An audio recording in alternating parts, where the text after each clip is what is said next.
Bo día, benvidas e benvidos a este coloquio que imos facer aquí, que, bueno, toca falar, pero tamén moderar un pouco, como decía Creus. Bueno, estou particularmente moi contento de estar aquí con dous amigos que coñezo de hai tempo. A veces non nos vemos no tempo, pero sempre dá moita alegría vernos, como o caso de Javier, que hai anos que non o veía, pero dame moita satisfacción poder verlo e poder compartir isto con ele. O caso de Isabela, que tamén tiñamos a veces falado por teléfono, pero non coincidido físicamente.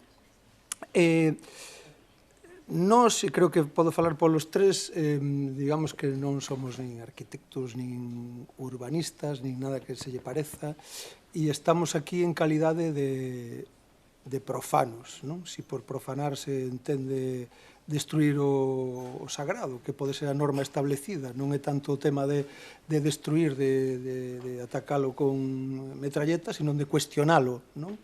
E en todo eso que vos poida axudar a cuestionalo desde estes puntos que temos de partida, que son, bueno, un pouco este plantexamento de comer, bañarse, reunirse, pasar dos espacios interiores recluídos nese horror da pandemia a poder vivir fora.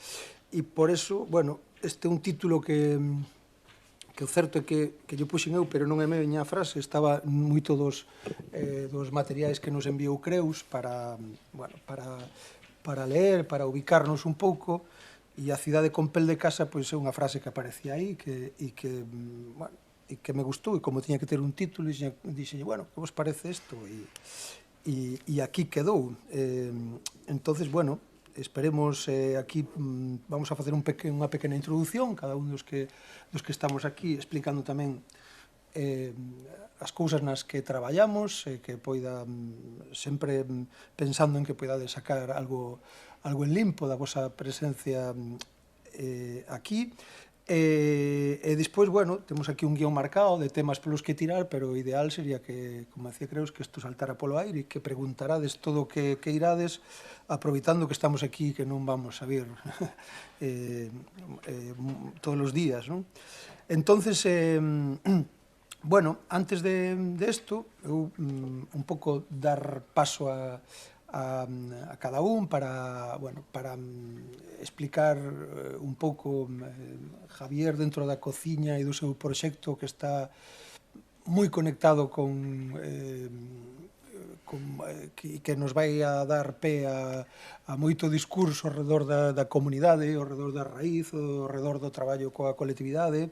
E Isabela, aparte de ser unha mente moi lúcida e unha persoa con moi boa base teórica das cousas, pois tamén é unha xestora con moita experiencia, que ten traballado en moitos tipos de espacios e na conexión de eses espacios pois con moitos tipos de artes escénicas ou danza, que tamén coñece moi ben ela, non? Entón, creo que somos tres perfiles un pouco heteroxéneos e espero que saquedes de nós o maior rendemento posible. Entón, nada, sen máis, voulle comentar a Isabela un pouco que comenzar por ela e que explique aquí un pouco, as cousas que fai e poñer en contexto en relación a vos, non? Bueno, pois, escoitáseme ben, creo que non hai... Acabo de darme conta que non sei se me estaba escoitando. Pois estou así con un poquinho de catarro, disculpade, vou intentar proxectar a voz. Bueno, como dicía Pato, dedícome principalmente ao ámbito da danza, dende distintas actividades que teñen que ver con todo o proceso de investigación, creación, produción e finalmente exhibición ao público, non? O meu entorno predilecto e no que tamén paso moito tempo é o dos teatros. Teño traballado tamén con outras disciplinas escénicas e, bueno, un pouco por digamos, encaixar cousas que nos poidan interesar así a partir deste título tan suxerente, non? Que me encantou ler, este título da cidade con pel de casa. A primeira idea que se me viña un poquinho á cabeza era esta cuestión, ou o que suxire este título, e parte tamén do documento que nos nos compartiste desde aquí, dende a escola, o do proxecto que se está realizando no máster, non? Interesábame moito esta idea de equipamento como algo doméstico, non? Cunha sensación de acollimento, de cuidados, que é algo que moitas veces non se atopa en espazos como os auditorios e os teatros, que ás veces, bueno, se construen de maneira un pouco limitada nos seus usos, ou se cadra construíronse hai moito tempo e a día de hoxe estamos intentando ensanchar así as súas barreiras para que nos permitan novos usos ou novas formas de facer, novas formas de convivir. Entón, gustoume moito como este punto relativo á sensación de acollida, de estar nunha casa, nun lugar que non expulse, senón todo o contrario, que probablemente sexa tamén un vínculo que podemos establecer por ir lanzando cousiñas, coa idea da cociña, e que de alguna maneira gústame pensar, creo que pode ser así, que toda esta idea de introducir a cuestión doméstica e da casa probablemente ven tamén de todo o que ten influído o pensamento feminista nos últimos tempos, e que trae en gran medida o que é a parte históricamente axudicada ao doméstico, ao interior, á intimidade, que estamos reclamando en gran medida na vida pública porque sentimos que fai falta, sentimos que fai falta todo este discurso relativo á acollida, aos cuidados, aos afectos e demais, e que dende logo nas artes escénicas, e especialmente na danza, que son corpos en movimento, fundamentalmente, corpos convivindo xuntos en movimento, sendo observados por outros corpos, é algo que está sendo crucial e que está sendo estudiado como moi profundamente, e posto en práctica, claro. Entón, esa idea interesábame moito, logo podemos como desglosar un poquinho máis, pero por ir lanzando cousiñas. Tiña que apuntar algunha outra cousa. Interesábame tamén, e era unha das ideas que nos lanzaba Pato como moderador, a vinculación entre ese espazo pechado e o espazo aberto da cidade, ou os espazos privados e os espazos públicos, no sentido de un teatro que poida incorporar o que acontece na vida pública e que ao mesmo tempo o que acontece no teatro ten unha performatividade na vida pública, na vida da cidade, para que isto realmente aconteza dunha maneira transformadora, rica, diversa, eu creo que a día de hoxe principalmente un teatro o que ten que contemplar é un catálogo de usos moito máis amplo do que vimos acostumados a contemplar nun teatro. Normalmente un teatro asociámoslo como momento de subida e baixada do telón, que é o que é a función da exhibición, a función histórica do teatro que acontece na fin de semana, e os que acudimos ao teatro vemos esa subida e esa baixada e pouco máis. E claro, son equipamentos que precisan ser dotados de moita máis vida. E a que me refiro con isto? Equipamentos que poidan acoller tarefas de creación, de produción en si mesma, residencias, que estaremos todas cansadas e cansados de escoitar sobre isto, que poidan ser cedidos a artistas, pero tamén a colectivos, a comunidades dunha cidade, é dicir, que poidan estar vivos os 7 días da semana de maneiras diferentes, con diferentes necesidades. Entón, creo que hai que pensar e repensar sobre todo no catálogo de usos dos espazos e se cadra, por lanzarvos unha primeira idea, non obsesionarnos tanto con, ou tamén, non só dotar un espazo, senón tamén deixar espazo, porque principalmente un teatro é un espazo de posibilidade. Falase aí varias veces no documento do máster da idea do límite, do liminar, e iso é exactamente o que imos facer nun teatro, non? É dicir, vamos ver unha peza ou vamos asistir a unha conversa, a un encontro, e en definitiva, eu creo que o que todos esperamos é unha transformación, é dicir, un lugar onde te recoñeces a ti mesmo, pero tamén coa alteridade. Logo falaremos un poquinho da cuestión das orixes, das comunidades e todo iso, pero creo que esa función de transformación é a principal dun teatro, non? Entón, o teatro como espazo de posibilidade me parecería tamén outra das cuestións a incorporar, e igual, de momento, deixalo por aquí. Bueno, lanzou moitos temas Sabela que despois podemos recuperar. Moitos seguro que están conectados tamén con con moitos conceptos de Javier Olleros que teñen que ver coas orixes, coas comunidades, que despois tamén podemos desenvolver. E nada, agora voulle dar paso a Javier, que o mellor pode ser presentado como un cociñeiro, pero eu creo que é moito máis que un cociñeiro. É unha especie de etnogastrónomo ou antropogastrónomo ou algo así, non? Quer dizer, porque ao redor del condénsase moitas cousas. Sí, gracias, Alfonso. Bueno, bo día, para min é un placer, unha honra. Creo que se me escoita así ben, non? Compartir esta conversa primeiro con Isabela, con Alfonso, con algúns coñecidos que teño por aquí e sobre todo cos alumnos. É un privilexio e normalmente se teño así como un nervio engadido, porque eu fun, como estudante, fun un pequeno desastre, fun dos do burato negro da FP, e entrar na universidade, co importante que é, sempre me dá así como un pequeno tremer das pernas, así que estou encantado, feliz, e tamén de que, eso, como decía Alfonso ahora, que podo ser, eu son especialista cociñeiro, e o comentábamos antes na cafetería, non? Que a veces é unha sorte, un privilexio que ahora nos chamen os cociñeiros para poder contar o que facemos dende a nosa experiencia, dende o noso oficio, non? Pero como agora este oficio que nos sacaron da cova non fai moito, antes o cociñeiro estaba no burato do local, que isto podríamos falar logo de onde se instalaban antes as cociñas e de como foi mudando e dando importancia aos espazos, pero, bueno, agora temos un protagonismo que temos que aproveitar con responsabilidade. E si é certo que a veces me pregunto moitas veces de que eu que teño que contar. Desto non son ni antropólogo, ni científico, ni comunicador. Son cociñeiro, como decimos no meu pobo, no Grove.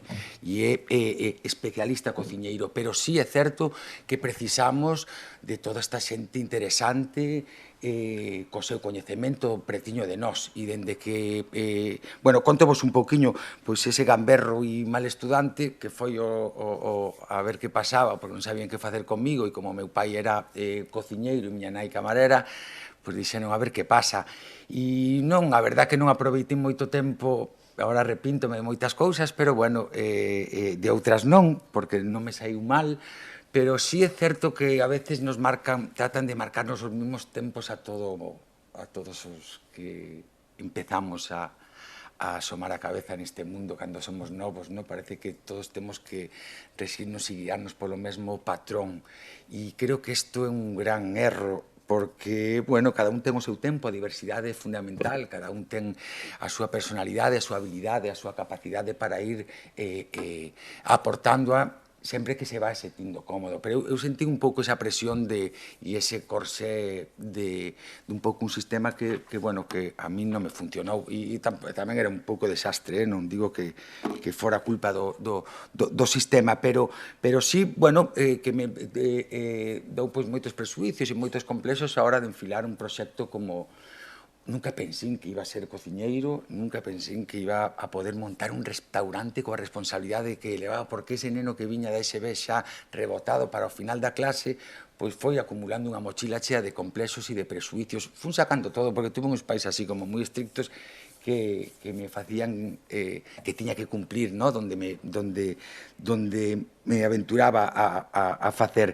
E fun crecendo un pouco, pois, sacando desa mochila todos eses complexos con unha gran sorte que foi dedicarme a un oficio que, bueno, que foi meu pai que me enseñou, que me colleu da orella, ti non estudas, non tal, o único que facía era xogar ben ao fútbol e pouco máis, e a sorte de que meu pai pois matou en curto e me enseñou o oficio, esta palabra que a veces utilizámola, ou cada vez a utilizamos menos, quizás para darlle importancia que ten oficio, aprendizaxe, e máis no noso traballo de ensayo e error de moitos anos, de observar moito, de tratar de entender o que te dedicas, que non é salvar a vida a xente, pero ten os seus códigos, a súa linguaxe e, sobre todo, a súa responsabilidade.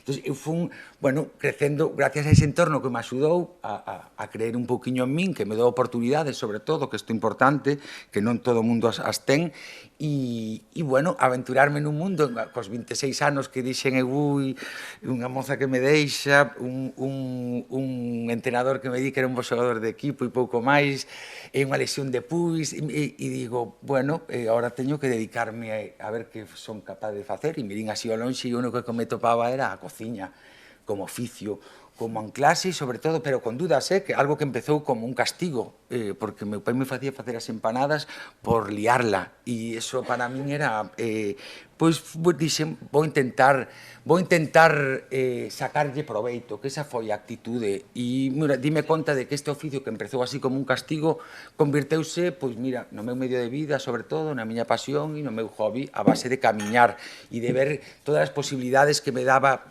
este oficio que se chama cociñar, que era viaxar, coñecer outras culturas, e, bueno, a medida de que saín un pouquiño dese entorno aí que tiña como demasiado cómodo e que me apretou un pouco, fun, pois, abrindo portas a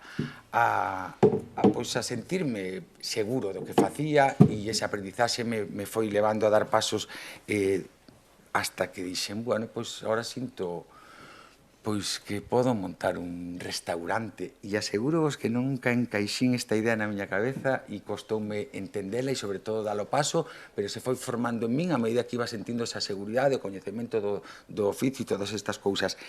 E ese paso que demos, que Culler non se pode entender sin Amaranta, que é a miña parella, que é a parte vital e que non se ve tanto de Culler e do proxecto, e empezamos a madurar a idea de facer un restaurante. Eu viaxei moito, estuve cerca de moitos países cociñando, en moitos lugares, empapándome un poquinho de todo, despois iba a traballar a un negocio familiar, e demos o paso en 2009, e ante todo o non que está instalado en esta terra, a veces eu decía, bueno, quero montar un restaurante no Grove, 2009. Bueno, como pais que sempre se preocupan por ti e sempre te poñen aí a veces en límites que te fan pensar, dime, meu fillo, aquí non vai haber 2009, un contexto económico duro. Bueno, o Grove é un pobo turístico, pero é de mes e medio, moi estacional, e esos picos son a veces difíciles de soportar, un proxecto ambicioso, con ganas de facer, pero demos o paso para adiante. Outro, teño algunha, cando pedía consellos sobre o que íbamos a facer, algún hostelero pois tamén me dixo, baste meter unha hostia, pero bueno, aí aparecía este neno, aí aparecía este rapaz un pouco rebelde, que donde decían por onde ir, que os meus problemas me truxen, meus pais máis, iba polo outro lado. Entón, montamos o restaurante e fúmonos para o Grove por unha historia de amor, casi, porque queríamos formar unha familia, porque eu, a última estancia na que estuve foi en Tokio, nunha cidade maravillosa, que me dou moito, pero están medio tolos, e logo aprendí moito, pero ese quizás foi o momento así onde vin ese clic de decir, con 30 anos, e dixen, voume po Grove.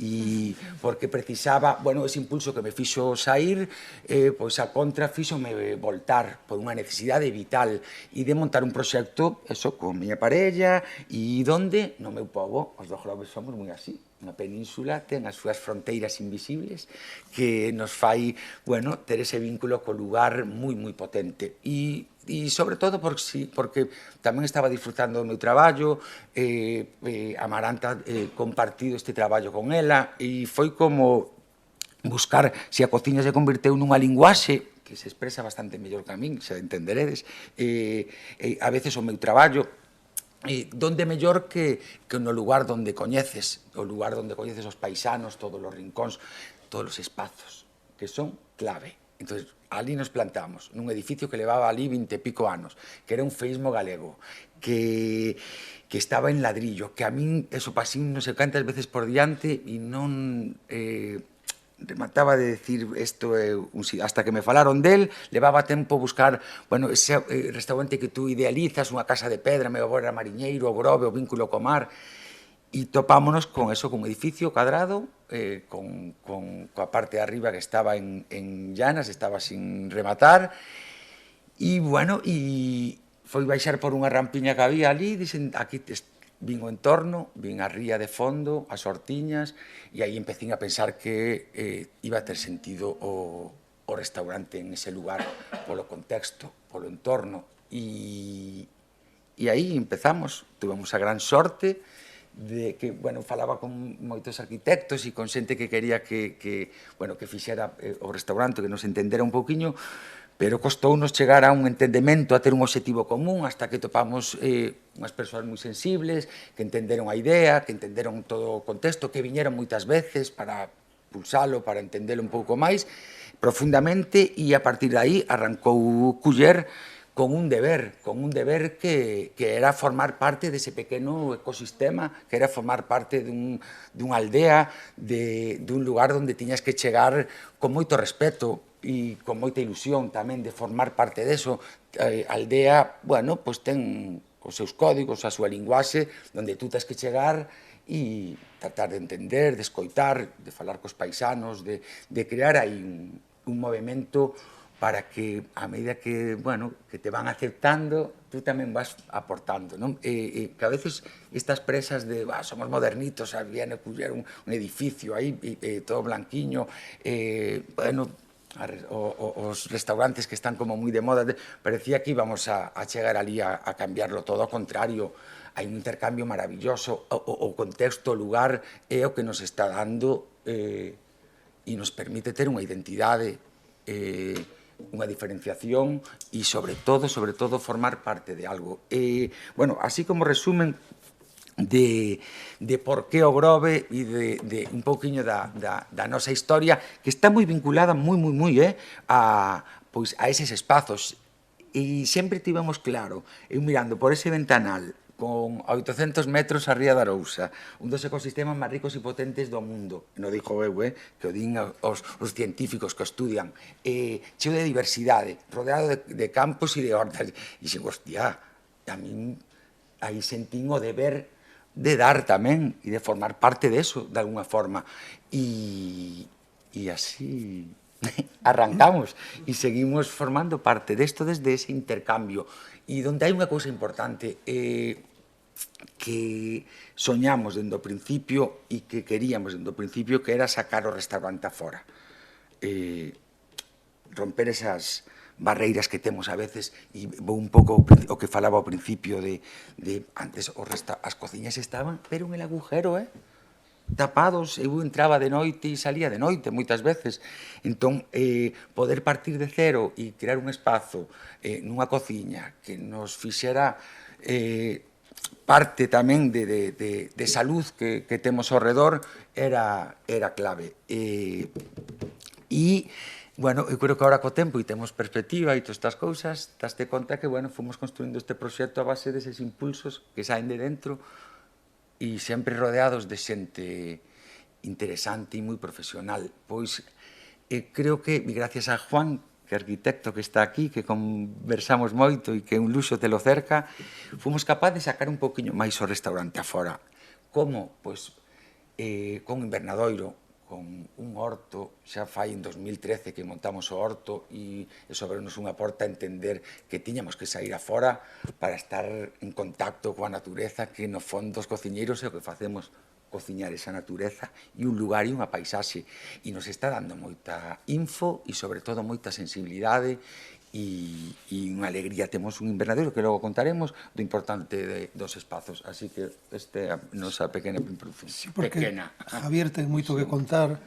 Despois de que fale Javier con esa pasión e con eso tal, é moi difícil falar despois dele, pero el ten moitas cousas que contar, que, bueno, que decir, está ben eso do arranque, non? Pero tras a cociña e tras o seu proxecto hai todo un universo que é interesantísimo e que iremos desenvolvendo pouco a pouco, non?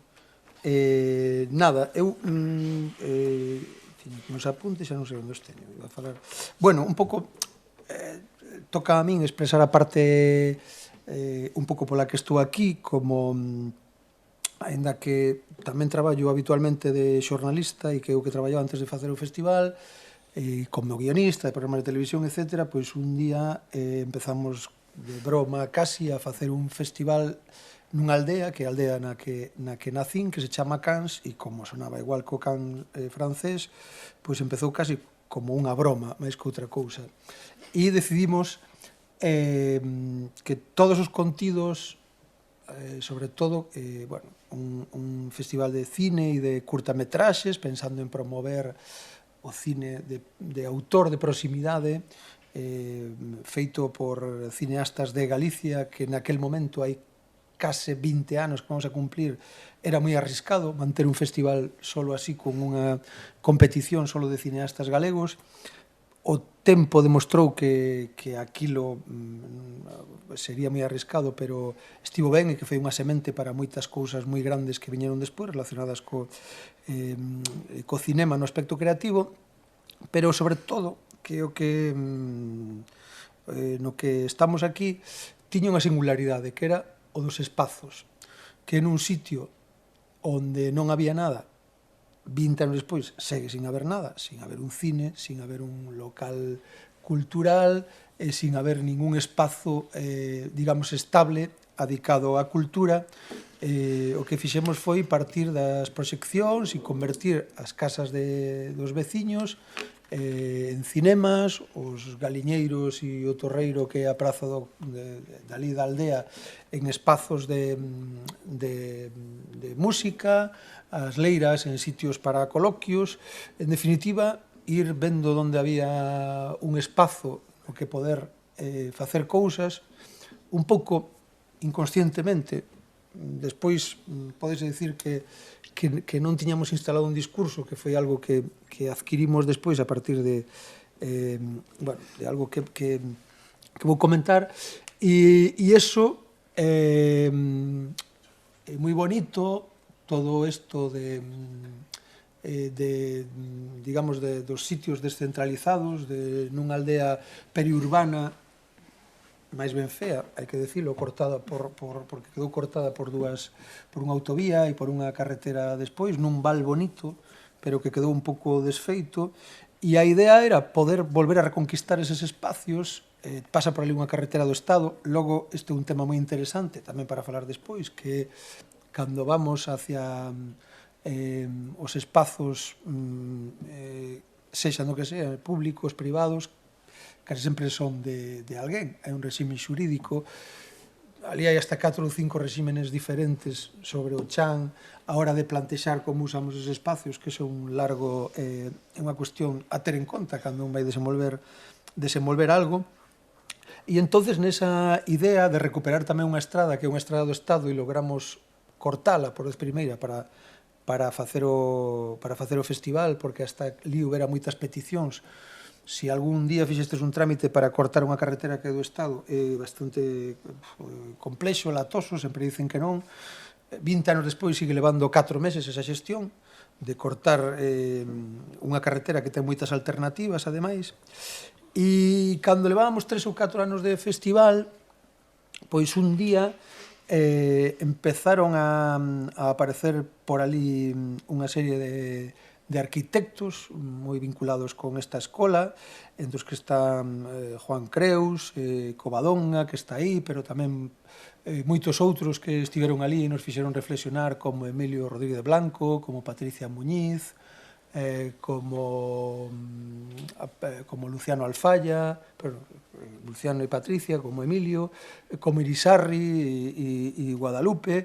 E, bueno, foi unha sorte que todos se achegaran ali a nós, e todos viñeron con moito entusiasmo, pois a ver que aquilo era un lugar diferente no que estábamos facendo ali, e na relación que tiñamos cos espacios, e en axudarnos a crear un discurso que nos facíamos, pero en certa medida non tiñamos, que como un espazo privado de uso doméstico se pode convertir nun espazo público de uso colectivo e de acción cultural, non? Que é o que pode pasar con un galpón, con unha adega, ou con un baixo dunha casa, ou con outra casa que hai abandonado ali.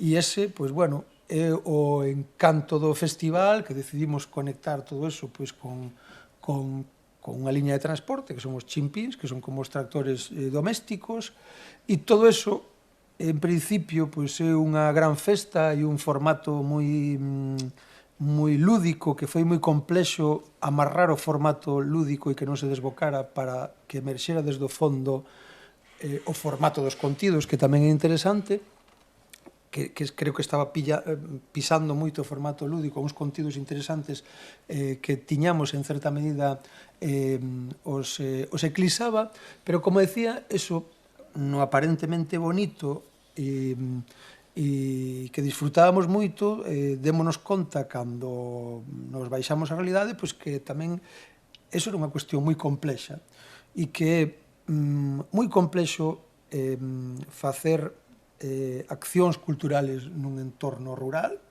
onde non hai nada, porque hai que ter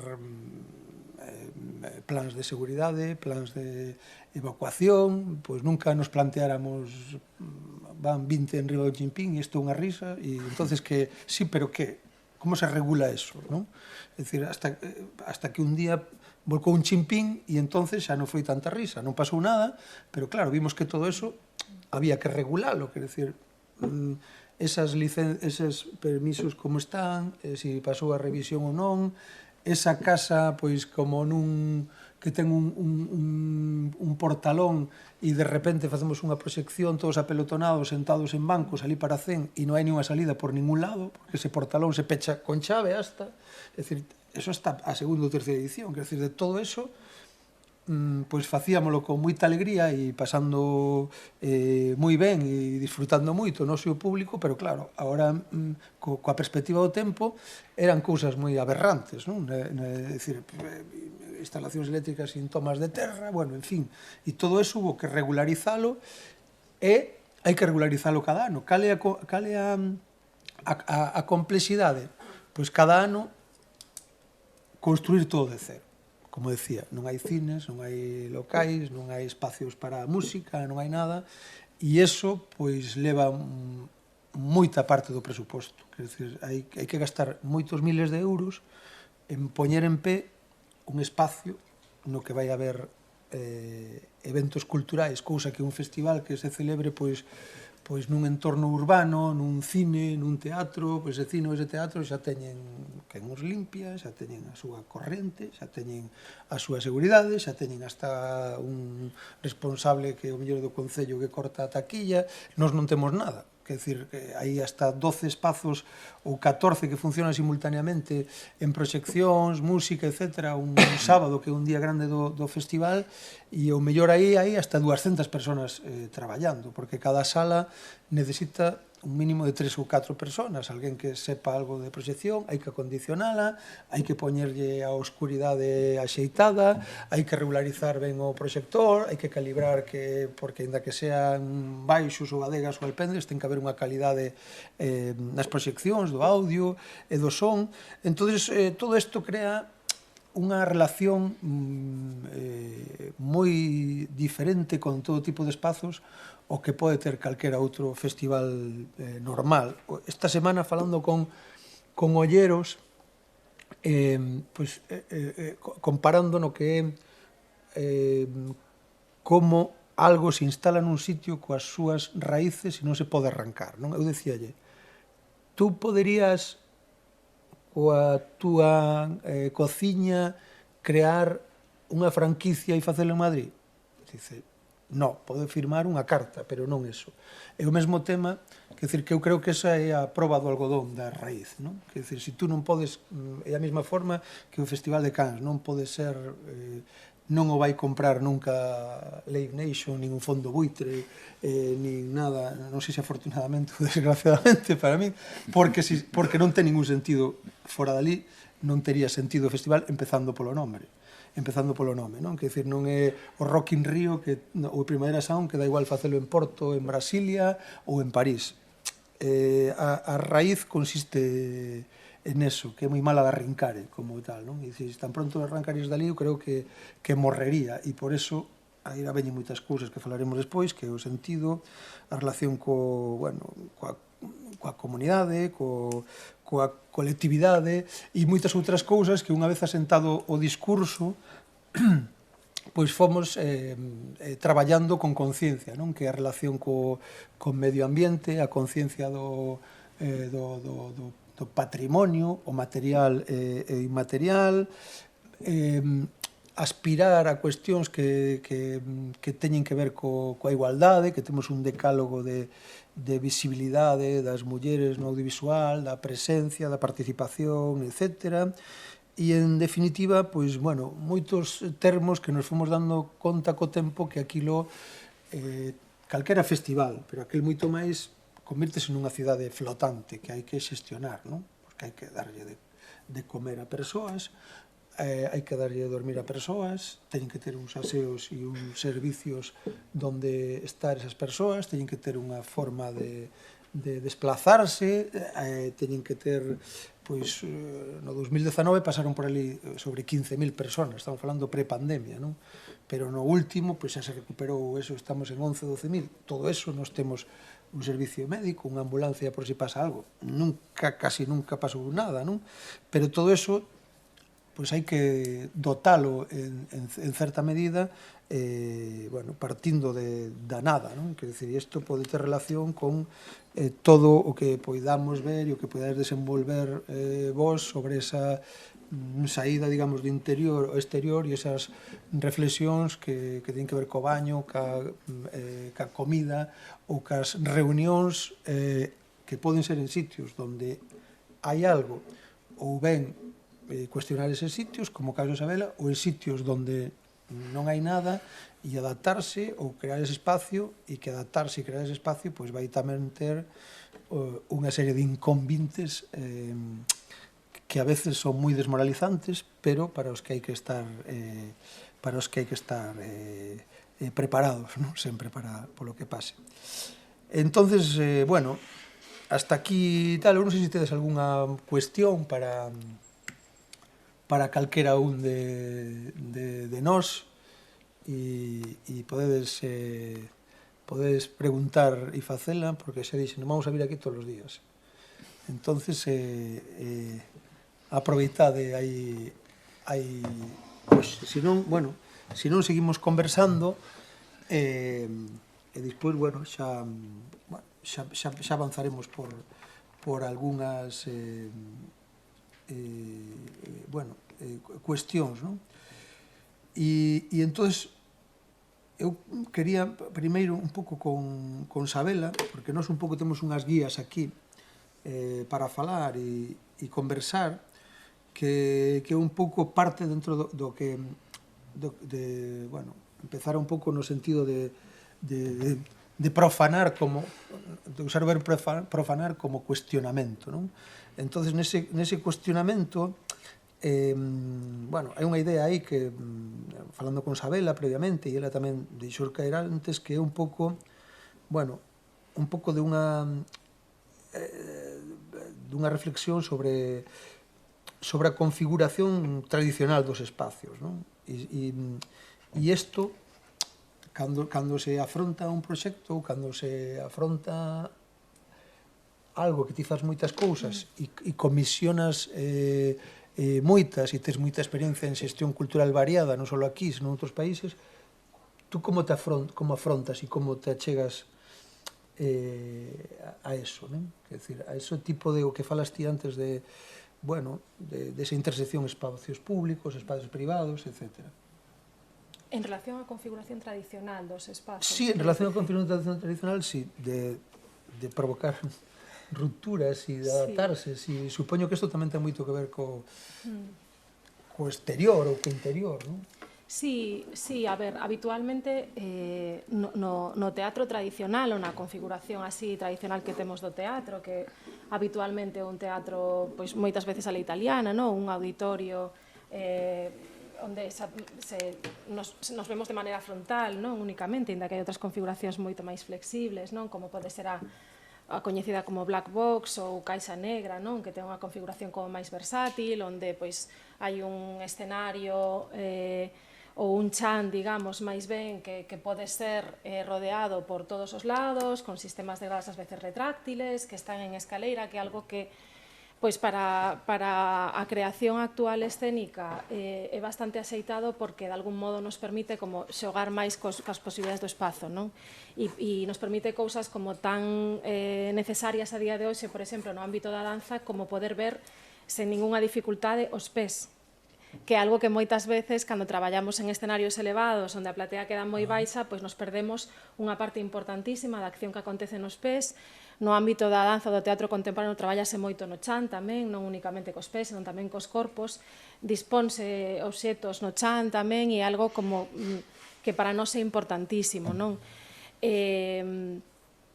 Eu sempre imagino, digamos, esta cuestión, incluso cando traballo nun teatro máis convencional, non? Ou máis tradicional, a la italiana, digamos, ou estas bomboneras que son tan fermosas, non? Pero sempre o que tratamos de facer é normalmente crear espazos que eu chamaría un pouco de intimidade, que non ten que ver coa proximidade a nivel de distancia. É dicir, a intimidade pode acontecer cunha distancia incluso bastante grande con respecto á escena. O que pasa que creo que é importante que nos teatros que habitamos, que poden ser incluso espazos exteriores, non? Configurados como espazo escénico ou espazo para a escena, poida darse esa idea que creo que é tan importante e tan revolucionaria a día de hoxe no ámbito teatral, que é a idea de intimidade compartida, non?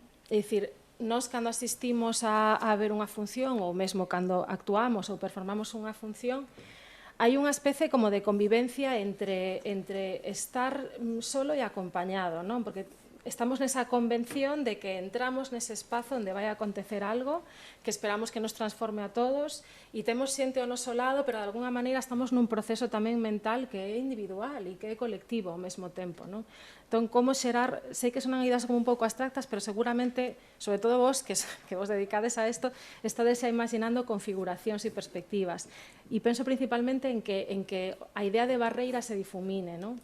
Barreira moi visible, inda que esa distancia, como digo, pois tradicionalmente había como moito máis uso de telóns de cor, de decorados, de elementos que seguían sendo como moi visibles cando chegabas á escena, non? E que creaban claramente esa cuarta parede, pero como está creando isto, que hai algunhas personas que están intentando facer así, porque isto é un pouco unha cousa que me crea unha cuarta parede, aí tamén con Juan non únicamente a distancia, non, senón como eliminar esas barreiras que nos permita levar a cabo esa idea que comentamos Pato e eu por teléfono, que era a idea que tamén se relacionaba con esta frase de a cidade con pel de casa, que é a idea de colocar a vida no centro, non? Que é unha cousa que se di agora moi habitualmente acerca da organización social ou de calquera cuestión do ámbito público ou do ámbito colectivo que compartimos. Colocar a vida no centro, para min, na miña actividade, significa colocar corpos vivos no centro. E digo corpos en plural, é dicir, como experiencia que creo que a día de hoxe é bastante incluso revolucionaria, non? É dicir, a presencialidade que acontece nun espazo ou nun espazo que de maneira a través dunha convención identificamos como espazo de escena ou espazo escénico, pois ao final é unha convivencia que creo que é bastante revolucionaria, non? Tan digitalizadas como están as nosas vidas e tamén moitas veces tan fragmentadas e tan desprazadas. Ao final é un espazo de intensificación e de concentración que a día de hoxe, pois, case que precisamos que a luz este o máis escura posible para poder concentrarnos en algo, non? Por toda esta cuestión de que a nosa atención se fragmenta e realmente por eso creo que eses espazos son como tan excepcionais, non? E tan desexables. Dame moita rabia moitas veces, eu tamén que decidín volver a Galicia despois de estar bastante tempo fora, o que me enfrento día a día aquí cando tento situar unha proposta de danza ou escénica nun teatro, que temos moitísimos equipamentos en Galicia, hai moitísimos equipamentos, a maior parte son municipais, son de titularidade municipal, co que me enfrento cada día é coa resposta de que a danza non interesa, ou que non hai público para a danza, non?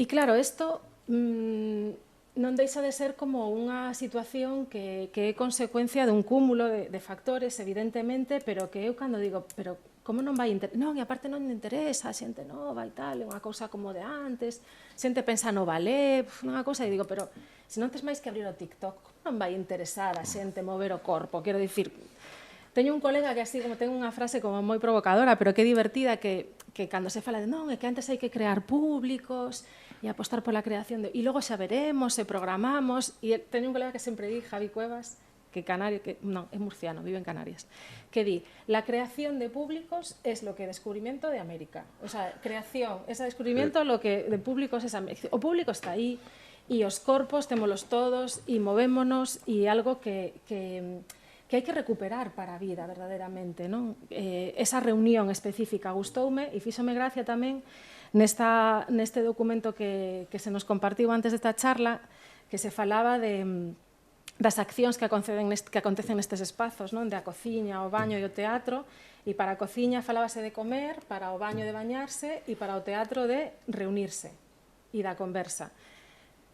Que eu entendo que non se falaba de representar ou actuar ou mirar únicamente, non? Falábase da reunión e da conversa, e creo que é nesa idea tamén onde é importante poñer o acento, non? Como recuperando un pouquiño esa noción ou esa función de ágora que pode ter un espazo que recoñecemos como espazo escénico, onde entramos nunha convención que sabemos que, bueno, aí vamos a creernos todos ese rato de verdad, de mentira, de ambas cousas ao mesmo tempo, non? Mentira a la verdad, decía alguén por aí.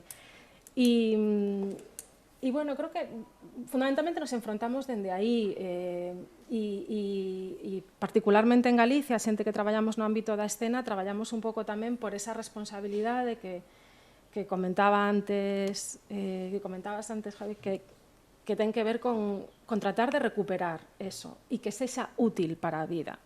É dicir, trascender un pouquiño a idea de entretenimiento, non? Que se cadra, pois, toda a deriva histórica das últimas décadas no noso país pois ten levado a encasillar a cultura un pouco vinculada a esa idea de que no seu inicio pareceu moderna, que era das industrias culturais, non? E que levou unha excesiva mercantilización da idea da cultura que producimos, non? Como algo que ten que regularse mediante oferta e demanda e que, bueno, e que nos levou a asociar progresivamente moitas veces a cultura e que é parte da identidade e unha parte fundamental da que non podemos renunciar, pero que nos levou moitas veces a asociar a únicamente entretenimento e evasión, que é unha cousa que evidentemente é positiva, pero non só poder ser iso, non? Ten que ser un lugar para poder pensarnos, e nese sentido un espazo teatral ten que estar aberto ao que acontece na cidade na que está, ou na vila, ou na aldea, onde sexa que estea ese espazo, aberto ao que acontece para reflexalo na escena e poder promover que iso se leve a esa caixa de probas, ese laboratorio que é a escena, ese laboratorio que pode ser a cociña, non? Onde se recoñecen e se reafirman as orixes, pero tamén se poñen en crítica, non? Se poñen en cuestión e grazas a iso precisamente se renovan e poden continuar sendo útiles, porque ao final a tradición se codifica en unha cousa un pouco como mortuoria, non? E se teñen que seguir sendo útiles. Entón, eses teatros necesitan pois, non ser unha parrilla, basicamente, o que necesitamos a día de hoxe é que deixe de ser unha parrilla e que sexa un espazo vivo. Por eso, de novo, a cuestión dos usos, non? Que este aberta á cidadanía. Eu teño traballado así ás veces con programas de grupos de espectadores ou grupos de espectadoras que non deixa de ser pois, como un clube de lectura, pero para a escena, non? Entón, pois, reunímonos na metade da semana para falar do que vai vir, de cales son os seus referentes, de onde veñen, e con iso pois, vaise creando unha cultura tamén sobre o acto e o espazo escénico que permite pois, que a experiencia logo de acudir a un teatro pois sexa máis rica, non? Que teña máis onde agarrarse de alguna maneira. Porque realmente aquí bueno, non sei se algúns dos que estades aquí sodes habituais nos teatros, pero realmente en Galicia prodúcese moitísimo e de moi boa calidade. E cando sales fora, isto pasa normalmente aquí, non? Como que a xente fala de nos dende fala, pero ali faces moitas cosas tal, facemos o que temos porque e aquí non se coñece tanto, non? E bueno, creo que é algo que deberíamos aproveitar, sen dúbida, sí, aproveitar ese laboratorio que é o de poder pensarnos nun mesmo espazo, ao mesmo tempo e dese modo, non? Estaba unha cousa que dis aí sobre a programación como parrilla, as industrias culturais.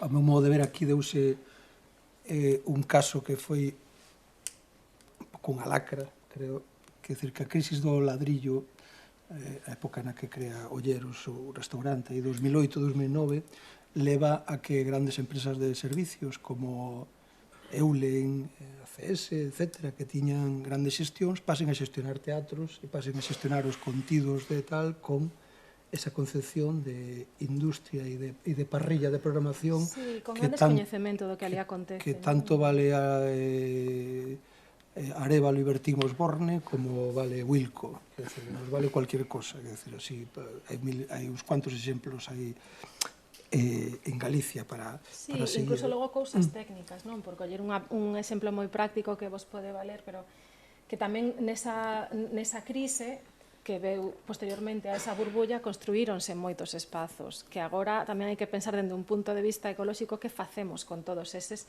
moitos mamotretos, moitas veces, pero que facemos con eles para que non estean pechados ou non teñan unha programación cada non sei canto tempo con todo o que iso supón que é importantísimo, non? E que non sexan espazos que non entenden o que pasa aí dentro. Nos a veces atopámonos con problemas con que depois de pronto cambiouse o sistema de luces de seguridade e temos unhas guías aí nos perfis das escaleiras que casi iluminan máis que o ciclorama de atrás da escena e te quieres morir, o sea, cando empeza o espectáculo, é dicir, e claro, empezan a pasarnos estas cousas, non? Pues que temos que lidiar.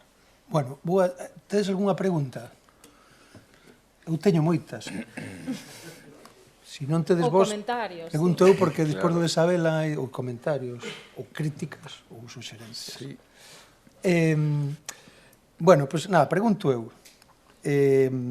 Porque aquí, despois do que comentou aquí Isabela, hai varias cousas e varias ideas que estaba anotando e que conectan con algo que dixo anteriormente tamén Javier, non? Parto dunha frase que dixo Sabela falando de enfrentamento e a idea de barreira, non? A idea de barreira que se difumina.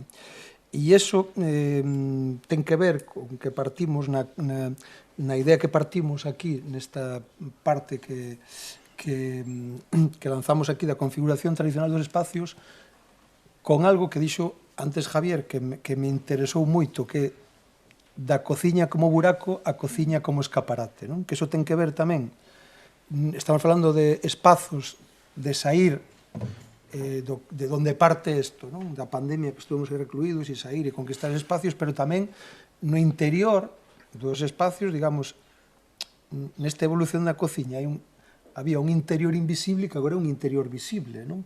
Entón, todo isto, por que hai, digamos, esa conquista do buraco o escaparate, que agora vemos aí, é dicir, hai que entrar nun restaurante e ver o cociñeiro facendo tal, é dicir, eso, porque eu creo que desde que ti empezaches ata agora, tú eres, digamos, un testigo desa evolución, non? Sí, hai moitos vínculos agora do que contaba un pouco Sabela, non, da coreografía, do movimento do corpo. Nos temos, logo conto un pouco de como funcionamos na cociña, pero sí é certo que, bueno, a cociña como acompaña un pouco os cambios da sociedade, vaiche pedindo outras cousas e tú vas adaptándote, non é o mesmo como cociñábamos fai 30 anos, coa mirada que estamos agora cociñando, e en esa evolución hubo cambios de, pois eso, de sair da cova a mostrarnos, ¿no? A mostrarnos porque quizás hai unha parte tamén moi honesta ahora do noso traballo, de que non hai nin carta, nin trampa, nin cartón, estas cousas de que antes había que, bueno, había unha pillería aí que formaba parte un pouquiño do noso traballo moitas veces, donde a figura do cociñeiro non era tan protagonista e tan a figura dos restaurantes antigamente era o metre. Tú chegabas ao restaurante e o metre era el todo protagonista, manejaba a cociña, os clientes, todo. Entón, o cociñeiro sempre estuvo aí como relegado aí nun terceiro plano. E sí, pouco a pouco, e gracias un pouco a Nouvelle Cuisine, que foi un movimento en Francia que fixo cambios que, como ben decía Isabela, claro que si a tradición é meu esqueleto, no? E teño aí un punto de partida moi chulo, pero tamén vou cuestionarse o que tú crees que non funcione e aportar para que se xenere, para que haxa movimento e para que ese movimento xenere unha nova tradición, sempre para sumar, sempre para ser para intentar aportar algo positivo, non? Xa non só para o noso traballo, sino tamén para o comensal. E eu creo que foi a raíz un pouquiño de que tamén o comensal ia aos restaurantes de outro xeito. Antes había fame, e había que ir a comer, e alguén tiña que facer de comer, e iso era un cociñeiro ou cociñeira. Entón, a medida, e isto ten moito que ver coas economías tamén, de como ese acto de comer se convirte en placer, hedonismo, e que a xente quere, as persoas queren facer un esforzo para ir ao restaurante xa desa forma, non? Si habría moito que falar do que eran as cociñas de antes, eran o núcleo das casas, as lareiras, aí nacía todo, aí conversábase, aí de alguna forma dábase o calor aos animais que estaban xusto debaixo da casa, quer dizer, era unha parte, un pulmón importante nas casas de moitas cousas, e a nivel profesional eu creo que fomos adaptando un pouquiño esas esencias e esa orixe un pouquiño das cociñas que teñen que ser un lugar compartido con moita xente, onde teñen que estar cómodas, funcionales, pero sobre todo un dos cambios foi abrirse ao comensal, ao comedor, non? Antes eso era, estabas aí como moi protegido, con medos e con estas inseguridades. Mira, hai un cociñeiro, isto en Santiago, que para min foi un dos cociñeiros máis relevantes, que foi de Marcelo, de Casa Marcelo, que foi dos primeiros daquela época de abrir a cociña ao comedor e de que os cociñeiros saíran tamén, os cociñeiros saíran tamén a atender e a servir, non? A romper esas barreiras que había tan rígidas da sala e a cociña e foi un pioneiro. Despois veu Ferran Adrià, isto a veces hai que recordalo, pero despois foi Ferran o que empezou a implementar tamén estes cambios, pero eu creo que, sobre todo, responden un pouco a esa apertura, e a esa xa querer dar desde un poquinho desde esa honestidade, de traballo, non temos nada que agachar, e tamén queres formar parte un pouco dese movimento, da sala, de ver o comensal, de ver as súas reaccións, de tú poder compartir con eles, e na cociña pasan moitas cousas, sobre todo porque non é fácil abrir ese escaparate ao comensal. Nos fomos moi temerosos, de feito, que en Culler abrimos unha pared así ao comedor e íbamos a ter todo o cristal de arriba a baixo, pero dixen, ui, quieto, que nos van a ver todo. Por ahora, e sobre todo cando arrancas, que hai moito caos, hai moitas dúbidas, e tiñas, pois, esa, a decir, ui, a ver si non asoma aquí a cabeza xente e nos ve, pero ao final, bueno, deixámonos como os presentadores, de aquí para arriba, que nos vexan, e si hai xa esa relación directa co comensal, que, bueno, que xa intúe que aí pasan cousas e que non temos nada que agachar, e a nos permítenos ver, pois, un pouco, sobre todo, esa que isto importante de ver como disfruta o comensal, como os gestos que son clave, e logo, pois, tamén, eso, formar parte dese movimento. E eu creo que ese salto ven para quedarse. Non é fácil traballar cunha cociña aberta, hai que telo claro e hai que entrenalo. Nos, cando abrimos o restaurante, a cociña estaba pensada para dous durante moito tempo, era 2009, como decía, invertimos aí todo o noso futuro e os nosos aforros, e, bueno, empezamos cun restaurante con ganas de facer, pero donde éramos 4 no restaurante, ahora somos 28. E 4, 2 cociñeiros, eso sí, un compañeiro xaponés que aí sigue, Taka, que é unha parte vital do restaurante, bueno, un xaponés e un galego, o traballo estaba garantizado, non había dúda deso. Logo, unha persoa na sala e unha persoa na limpeza, e a Amaranta que engañamos que nos viña a axudar os fines de semana. E o que vou con isto, a cociña pensámola para dous durante moito tempo, e como todo, hai que vivilo para entender onde van a aparecer as cousas. Claro, nos podemos, en riba dun papel, podíamos poñer todo o que quixéramos, pero tiñamos que ter claro que éramos dous e que tiñamos que optimizar o espacio moi ben para non ter que dar demasiadas voltas. Por eso puxemos a cociña mural para que, se algún dos dous deixaba posto, outro se podera mover con facilidade e non ter unha cociña central que te fai dar 1000 voltas. Tiñamos claro tamén que tiña que haber luz natural, a sorte de vivir nun pequeno paraíso que se chama Reboredo, cunha pequena aldea que está no Grove, e como ben falaba, con ese contexto e ese... Decir, hostia, aquí ten que haber luz.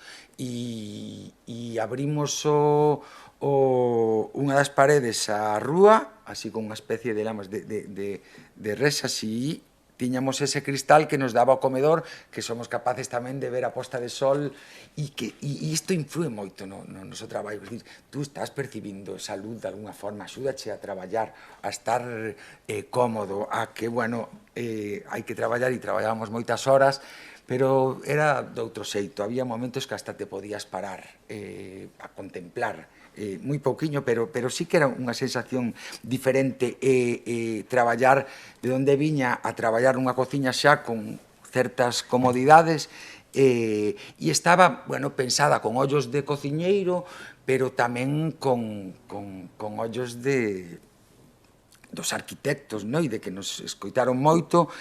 E, mira, en ladrillo fixemos, estaba a cociña en ladrillo, e Taca e eu e a Amaranta fora, fixemos ensayos, a cociña en ladrillo, e fixemos servicios, como entrenamos o espazo, porque por moito que eu quixera aquí este mesado, aquí onde podamos ter as guarnicións, e aquí cociñamos, e vale, a ver que pasa cando entran as comandas, con 4 ou 5 comandas de diferentes mesas, con diferentes produtos, onde guardábamos as cousas, e así estuvemos, parecíamos medios tolos, porque aquelo era ladrillo, e íbamos vendo onde poder guardar as cousas para que nos fora un espacio un pouquiño máis cómodo.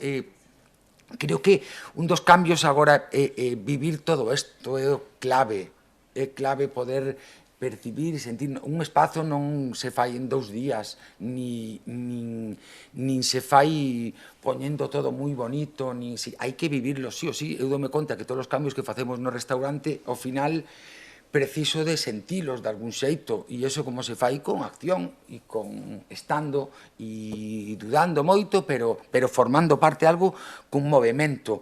Que bonito do movimento, sí, é certo, que parece que non hai outra cosa, o movimento fai que as cousas desperten, estén vivas de algún xeito, e nun traballo como o noso, máis todavía, ten os seus códigos e ten a súa historia, non son 3 horas de servizo intensos, con ahora, como decía, antes éramos 2, tuvemos que adaptar o espacio para poder movernos en ese espacio cómodamente 2, pero ahora somos 18 en cociña, e a ver como podemos facer isto, porque, claro, ahora ese espacio está condicionado polos inicios. Fomos aí modificando cousas, pero sí que precisábamos darlle unha volta. É importante pensar que a cociña, a veces un monta un restaurante e pensa solo nos volúmenes, de, vale, temos que meter 150 persoas, vale, e pensas no comedor, en las sillas, en tal, e despois vas, o último casi a veces era pensar na cociña, e que desde, volvo a repetir, en riba do papel admite un montón de cousas, pero hai que darse conta que un pulmón é necesario. Se tú queres dar oxígeno a ese comedor, necesitas respirar cómodamente. Hai que pensala moi ben e non pensar en canta xente vas a dar, senón que oferta vas a dar, se son frituras ou son cocciones al vapor, ou son un local de... Quer dizer, a partir de aí, cando tes que modular, e de verdad, pensar o importante que son os pulmóns para vivir, pensar o importante que pode ser unha cociña ides a ganar cartos, se vai a ganar cartos, e sempre, porque parece que o único que che vai dar cartos é o cliente e o comedor. Hai que facelas cómodas, funcionales, e hai que, de alguna forma, vivilas para poder entender e ser un poquinho felices. Eu traballei comprimido en covas, de verdad, sin moita claridade. Ao final te adaptas, e esos son recursos que ahora estamos aplicando no futuro. Quer dicir, cando tú vas crecendo e daste conta que, bueno, que tes ferramentas que son gracias a veces a esa adaptación a espacios, pero xa está ben. Ahora que todos queremos facer as cousas ben, creo que o importante é poder sair un pouco, e sair para entender. É como ter a natureza cerca, non? Que non somos un restaurante, ter unha horta nun restaurante tampouco, parece que non. Se tú compras fora e xa é suficiente. Que o que nos fai a nosa a horta e o invernadoiro e ter ese espazo fora é sair a entender a materia prima, o lugar, e xa forma parte da cociña. Isto xa é unha cociña máis, a horta é unha partida máis da cociña, e o que nos fai é, sobre todo, dar ese coñecemento, e as pistas as temos fora para cociñar, e despois ver a realidade dos tempos, de que eu creo que un puerro, vou ao supermercado e o teño ali, vou ao mercado e o teño ali na estantería, e un puerro necesita un ano casi para estar na horta. O exterior está nos dando ahora mismo tanta información, a natureza nos está dando tantas alegrías para entender e comprender moito máis o noso traballo, que xa é un espacio máis da cociña, danos sensibilidade. Por qué? Porque os tempos nos marcas ti. Vivimos nun tempo onde todo ten que ser inmediato, e, bueno, ao ter a natureza así cerca, pois te controla ese impulso depredador que tiñamos os cociñeiros. A mirada cambiou. Hablo desto como espazo fora da cociña. Nós seguimos cociñando fora, seguimos cociñando. Eu teño as pistas paseando pola horta e ver como dos cultivos beneficiosos entre eles tamén poden ser unha combinación maravillosa nun prato. Fomos intentando ordenar o restaurante en esa horta, en ese invernadoiro. Fixemos uns compostaxes xa fai tamén en 2014, que son como 6 contenedores en un restaurante fino onde ven a xente e disto, hostia, non podemos poner aquí isto que va a oler mal. Non é iso. Nos tiñamos un compromiso, démonos conta, somos uns salvaxes, vimos de outras épocas, entón cambiar certas dinámicas, si sabemos no tempo no que nos tocou vivir. A mirada do cociñeiro, volvo a repetir, que mudou. Antes mirábamos un rape e iba por aquela parte que só me interesaba de aquel produto, e o resto como se o tiraba. Agora facemos platos con todo rape, non tiramos nada, e é un reto creativo bonito, pero sobre todo é ser consciente de que estamos nun momento de aproveitamento, xa non só dos recursos, sino tamén dos espazos.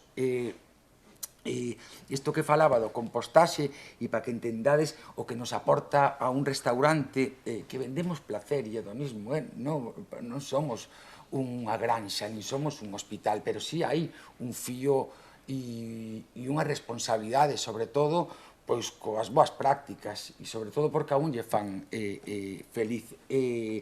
Ese compostaxe, e o que vou, é un dos últimos xestos, e o digo moito, dos cociñeiros, era, cando acababas o día de traballo, era co caldeiro de basura, co cigarrillo que fumaba, todo ojeroso, barriguilla, cansado, destrozado pola cantidad de horas, e o último xesto era tirar o caldeiro á basura, e te ibas con toda esa casi amargura a veces. Entón, nos agora o último xesto nun restaurante, o 70% do que se tira é orgánico. E o que vou con isto, que nosos últimos xestos van os cociñeiros e cociñeiras a seguir cociñando nese compostaxe. E ese compostaxe hai que acomodar ese subproducto, que xa se converteu nun produto máis, con sensibilidade, porque senón ese abono non se fai en condicións, e as bacterias que teñen que ter vida hai que seguir cociñando hasta parece que vas a tirar a basura. E isto nos dá sensibilidade e nos dá entender que formamos parte dun todo, donde si tú eres capaz de acercarte a casi a un microorganismo, joder, e entender que forma parte da vida e que forma parte importante tamén do teu traballo, e ao final toda esta suma de compromisos, responsabilidades, chámalla o que queiras, fan o plato que sexa máis rico, estou convencido. Hai unha carga aí potente e para nós a nivel interno é un aprendizaxe, pero sobre todo é esa sensibilidade e cando facemos unha pequena ruta que non queremos forzar, non? Dentro dese espazo que temos fora, o comensal chega e a nosa idea é que, bueno, perciba un poquinho ese entorno importante que para nós e que dé un paseiño por ali e acercamos o comensal ao compostaxe. Bueno, o primeiro impulso é como, no, ai, ya, que me va a venir aí. Pero abrímolo con orgullo, con cariño, e a sorte que temos a 50 metros os caldeiros do lixo, que lle poden decir, mira, aquí seguimos cociñando, sí, ten unha aromita así, pero non cheira mal. Non, en serio, cheira aí unha fermentación. E contaslle o porqué e o que faz, e despois señalas que o que cheira mal é o caldeiro deste. Entón, este espazo que creamos fora tamén e que parecía que iba a ser que nos iba non sei, non iba a ser importante, pois é un dos elementos importantes en Culler que a xente entende e dice, e se vai con algo de información e se vai ao comedor e cando se palta no comedor, aí a hora de comer vai relacionando todo. Tampouco queremos que te impacte todo así de alguma maneira, pero todas estas pistas, e o importante que para nós, todos estes espacios creados con responsabilidade, non só co entorno, sino tamén coa mellor vida para todos, entendan que un restaurante tamén o pode facer, e volvo a repetir, vendemos placer, e a veces isto parece que é incompatible, ainda seguimos sendo moi salvaxes e dentro dese espacio que isto é bonito cando paso o tempo, levamos 13 anos de restaurante, algo que un soñaba, sei que a veces falo como moi, parece que somos moi prácticos e moi currantes, este romanticismo práctico é para min vital, vivilo con este cariño, de algún xeito. Agora, cando miramos para atrás, démonos conta de que, bueno, algo que soñábamos, porque xa nos entrometemos cun edificio aí, que, bueno, que, como decía, estaba xa feito, e mirábamos para fora e decíamos, ui, aquí temos que darlle, non só quitarlle o entorno. E creo que, bueno, ahora sí podo estar non tranquilo del todo, que sempre hai unha tensión para seguir crecendo e para evolucionar, si nos demos conta que ese soño xa se entrelazou aí coa nosa realidade, que era formar parte deso, que era decir, ui, aquí con este ecosistema, con semejante potencial no paisaxe, no entorno, como acomodar a nosa proposta a ese entorno e a ese paisaxe, en todos os sentidos. Cociñamos un entorno cada vez máis pequeno e non nos reduce, ao contrario. Non dice, hostia, que rollo creativo, que, claro, lo que tenemos aquí lo conocemos de siempre. Hostia.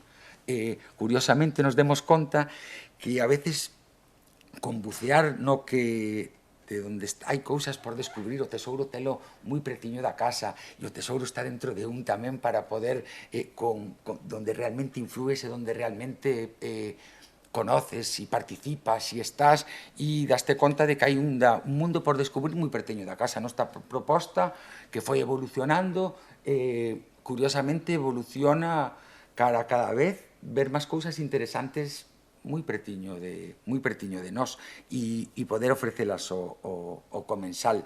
E isto faise a veces controlando esos impulsos de cocinero depredador e que tú crees que a veces, teño que xustificar cando lle enseñaba así a compañeiros do oficio e a moitos clientes que viñan e decían que porque está moi chulo invernadoiro acristalado de madeira moi integrado, estamos felices con este espazo e tiñamos que xustificar porque me decían que é unha carpa para bodas, vais a hacer eventos aí, e dixo, eu non é pa plantas, e non era como, ai, pa plantas, e digo, sí, e a vez é diferencial, forma parte do negocio, e forma parte de la empresa, por suposto, que non nos esquecemos, que hai moito traballo, e que hai un traballo de xestión clave para poder todo isto que vos conto sexa unha realidade, e non se quede nun soño e nunha quimera imposible, non? E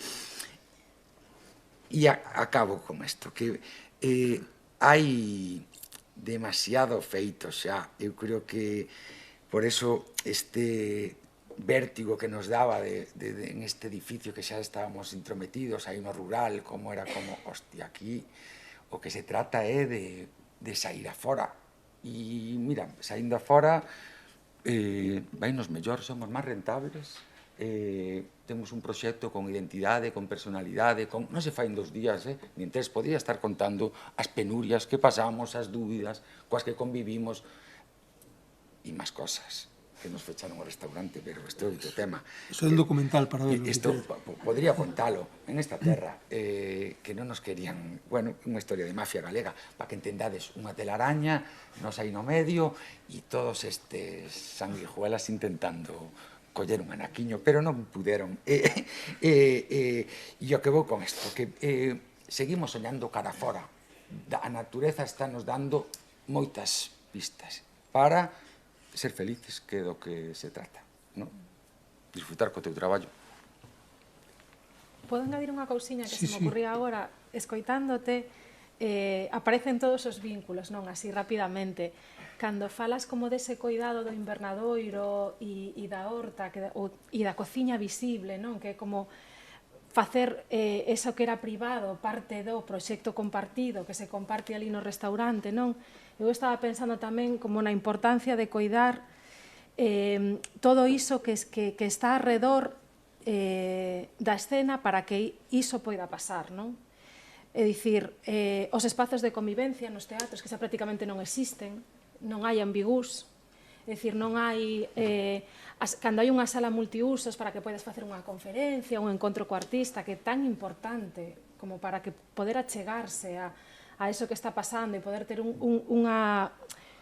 sentirse apelado a iso que pasa neses espazos, non? Poder ter un encontro cunha compañía, cun iluminador, a sala multiusos é sempre a cousa máis expulsa, é dicir, normalmente é algo que se deixa así como para o final, unha cousa así branca, cunha luz que te bota para atrás. Vamos, eu levo moitas salas multiusos en moitos teatros visitadas e poucas veces me sentí incómoda nunha delas, non? Os vestiarios, é dicir, todas estas cousas que eu realmente animo moito como a pensar en todas esas cousas que teñen que estar ben para que a función, e tanto por parte das compañías que visitan como por parte do público, estea ben, non? E se temos un mamotreto nun lugar e, bueno, sí, é un pouco inhóspito, pero que podemos facer ao seu redor para que eso mellore, non? Dende non construir un segundo, senón igual construir salas de ensaio. É moi raro que poidamos ensaiar nos teatros, nos que normalmente chegas ás 8 ou 9 da mañá, tes que montar a toda a máquina, a iluminación, o sonido, a escenografía, o linóleo, ensaiar se podes, facer a función e logo tes que desmontar pola noite e cargar na furgoneta. Normalmente non se pode, nin por cuestións xurídicas de horarios de traballo, nin sequera esperar despois da viaje, que é unha función, que dicir, meterte nese rollo, bailar, acabar e ter que desmontar, é unha cousa bastante terrorífica, pero bueno, pois igual que o tema de ir tirar as cousas, ou como facer esas cousas máis amables, habitacións, cociñas nos teatros, por favor, é dicir, non únicamente unha quete, é dicir, un espazo onde se poida comer algo, estar reunido antes, despois da función, os espazos de convivencia, como se chega ao teatro, como se sae, hai algo para que a xente poida comentar o que ali aconteceu, e iso me poder dormir, incluso cando pensamos agora moito na cuestión, agora que todos temos que pensar nesta cuestión, evidentemente, ecolóxica e cal é o noso impacto da nosa actividade, claro, as artes escénicas, ás veces facemos unha viaxe de moitísimas horas en avión para facer unha función e volver. Iso ten que deixar de pasar. É dicir, porque aparte é o que queremos todos, non? E cando vou a un lugar quero poder estar no sitio, coñecer a xente, coñecer a comunidade artística dali, que poidan establecer un vínculo, que poidamos establecer un vínculo. E iso non pasa únicamente por facer máis funcións, pasa porque no teatro podamos facer un ensaio aberto onde a xente poida vir, porque poidamos dormir, senón no teatro, porque ainda non ten preparadas unhas habitacións próximamente, que o teatro estableza relacións con lugares, pasar un tempo a cada lugar que vas, permitir que exista unha pegada en cada lugar que visitamos, non? Eso no que estamos traballando agora, e para eso necesitamos todo un sostén alrededor do que acontece na escena, non? Que cada vez tamén está máis á vista, igual que a cociña, porque agora reclamamos moito artefacto teatral e hai moitísimas montaxes que arriba telas e as paredes que se vexan, a maquinaria que se vexa, porque o importante é que todos queremos creer que esa non estamos mirando o foco tamén, é bonito, é dicir, é un elemento máis, non hai, a mentira está á vista, porque o que importa é que queres entrar nesa historia, non? Entón, cando se ancla, pensalo moi ben, porque as cousas canto máis móviles e máis posibilitadoras nun teatro, mellor, non? Claro, despois hai outra cousa que como te obsesiona isto, non? Estamos en un mundo que tende a eso, a estandarizar, a que todo funcione, e nos restaurantes agora fan como esas visitas á cociña, a la sala de non sei onde, tal, que estuvo moi ben os primeiros que o fixeron, pero convirteuse xa en un... sí, e a veces aburre, no? Igual porque o comensal tampouco temos que pedimos a reserva, que elixan o menú, que parece que estamos hasta vente de la mano conmigo, no? E unha das cousas que nos obsesionaba un pouco era que a parte de fora, que isto é la línea fina, non? De como podes facer unha visita ou contar algo ao comensal que ven ao noso restaurante sin que sexa forzado, sin que, bueno, ahora venga el invernadero, despois veña va a entrar en la cocina. E, curiosamente, co talento dos arquitectos e coa visión e con entender un pouco como había que integrar eses espacios, curiosamente, xa ten unha linguaxe propia. Xa o comensal aparca e xa ten como... Parece que hai un camiño sin luces, pero que hai un camiño xa para que tú des un paseíño. Entón, aí nos estamos pendientes para ver quen ven, para poder contarlle, para que todo flúa con certa naturalidade, que todo isto está pensado, está entrenado de algún xeito, a persoa que está contando non pode, o que está contando un poquinho de que vai culler enseñando un poquinho as plantas que temos ou un pouco o concepto onde naceu, ten que saber ler moi ben o comensal, a veces contas máis, menos, pero o chulo para nós é que porque de todo isto que se fala, a veces, de todo o que tú podes comunicar, do que tú podes pensar, a veces isto hai que convertilo en verdade e en autenticidade, que dá vértigo, e a min pásame, que agora nos chaman para contar aquí cousas ou en outros foros, e digo, e se isto non son capaz de plasmalo de verdade e o comensal non percibe, entón, gracias a esa forma de pensar, de entender e de compartir con especialistas e de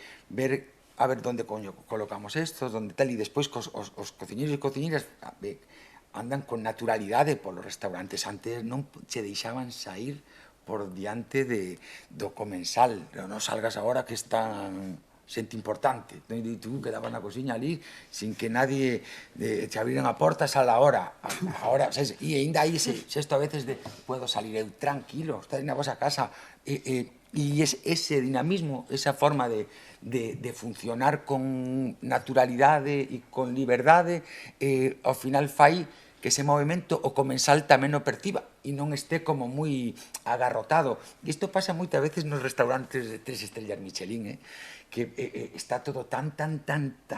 É como aburguesarse, en el fondo, creo, pero igual desto me virá de volta. Digo, está todo tan encaixonado en un traballo noso que é que, de alguna forma, non queremos contarcho todo, e que tú te vayas de aquí e que despois se vayan apoyando ou pousando en ti pois esas pequenas experiencia que viviste en el restaurante con todo o que che demos, pero non queremos mostrártelo todo. É dicir, que o percibas tú de alguna forma, non queremos contarcho, e a veces encaixonar todo isto como forma parte de la experiencia, que esta outra palabra, que é esta experiencia, es vivirlo, e que todo trate de ter un movimento pois máis tranquilo, non? E hai outra cousa importante do lugar onde estamos, que un amigo economista tamén, cando íbamos a abrir, tantas dudas que eu preguntín a todo o mundo a ver que pasaba, e menos mal que non lle fixen moito caso, pero me facía pensar, o que estábamos, recordo, antes de abrir, no comedor con Tasa, que é un amigo meu, economista, e falábamos un poquinho deste estudio de viabilidade do negocio, de quen iba a vir a culler, claro, en esa época, e como bo amigo e bo economista, díxome, Javeriño, isto é ruinoso, porque quen vai a vir aquí, como, claro, Grove, pero eu creo que había un camiño do medio, e ese camiño de medio era crear, pois eso, un proxecto moi consciente do lugar onde estaba, controlar as ambicións, non montamos eso para ser o mellor restaurante, ni que estuvera cheo todos os días, ahora casi o conseguimos, pero era un restaurante para acomodar a vida e para dedicarse a algo que che gustaba, e así eu creo que, bueno, que fomos de algún xeito evolucionando e, sobre todo, sacando a cociña e a sala ao exterior. Sou un pouco pesado con isto, pero creo que eu creo que, non sei, desexamos a veces demasiadas cousas. Isto indo decía un cociñeiro xaponés que eu respeto moito, e creo que a resposta moitas veces a estas preguntas que a veces nos retorcemos demasiado están por aí fora. Precisamos tempo, precisamos calma, e eu a gran sorte que a teño na miña casa, inda que esa maquinaria é unha tolería a veces. A miña casa porque vivo xusto enriba do restaurante e hai 22 escaleiras que separan a cociña da miña casa. E a veces pregúntame, das desconectado? E eu, bueno, ahora podo dicirche que sí. E eu abro a porta e cheiro a fogar e a zapatillas, e formar parte un pouquiño de todo faime entender, e sobre todo que todo trate de fluir con certa naturalidade. Bueno, creo que temos que ir rematando xa. E preguntastedes que ter seguro, seguro, seguro. Cando saíades de aquí, ides vos a envenenar con esas preguntas. Este pasou a min toda a vida, que era unha complexado, era como estaba ali, e hostia, si preguntara isto. Seguro que astedes. E outra, que parece que un aquí ten el método e preguntade cousas que non saquen os colores, por favor. Ou que vos sintades que... Aí lo va, estaba uno preparado, un francotirador. Estaba un pouco tímido, pero quizá que nos dades así a palabra.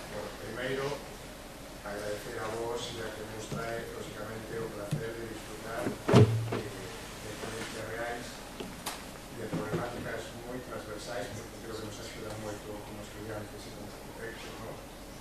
E todo o que comentades moitas veces son as preguntas que hai que facer para dar resposta.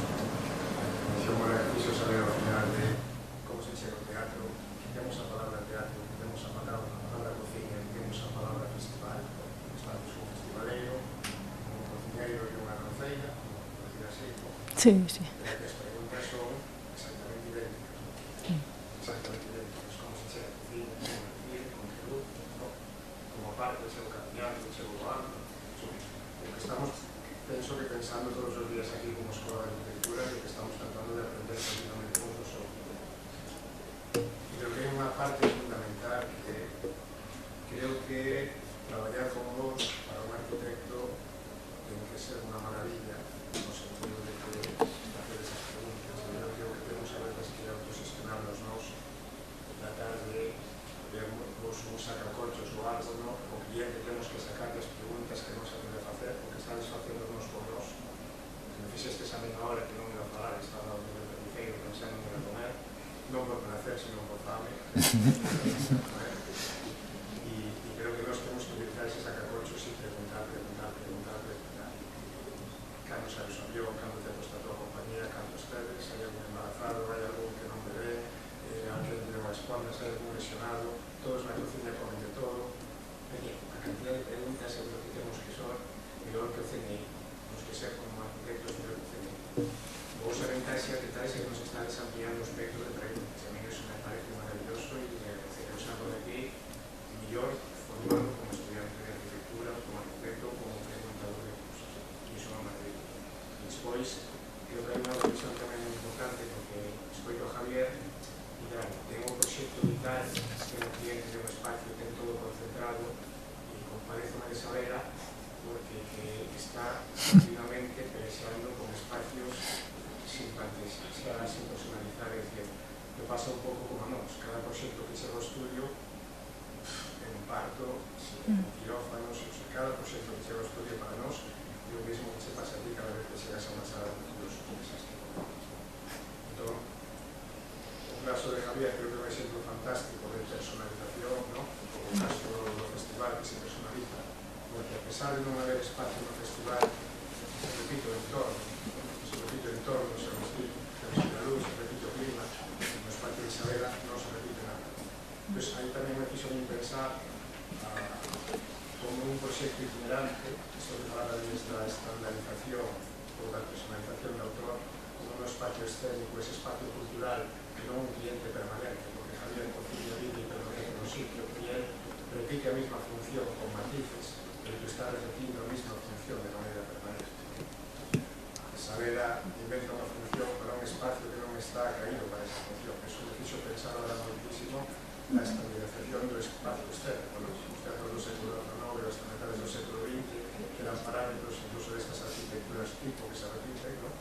E que casi teníamos que volver, pues, que se tenga a mente de Son de Lugo, que están facendo un traballiño moi bonito no Outeiro do Rei, o Nimbo, que falabais do teatro, na Casa Museo de Manuel María, que está en o Centro de Lugo, e teñen todos os sábados unhas actuacións teatrais de moi pequeno calado, o sea, con monologuistas, con teatro para nenos, para danza, prácticamente cada 15 días hai actuacións a Nimbo, que tenes a 40 minutos aquí na Coruña, e hai actuacións teatrais que se ven de, pois non sei, dunha inversión, non sei, de 2000, non teño ni idea de inversión, pero digamos, un teatro moi acaído, moi accesible, moi económico, un espacio moi versátil, que non deixa de ser unha casa da aldea reconvertida en pequeno museo e unha pequena sala de actos que se oscurece, na que se está cómodo, porque te sentas nun banco de madeira de fai 100 anos, nunhas cadeirinhas de madeira, donde se ve todo como moi natural.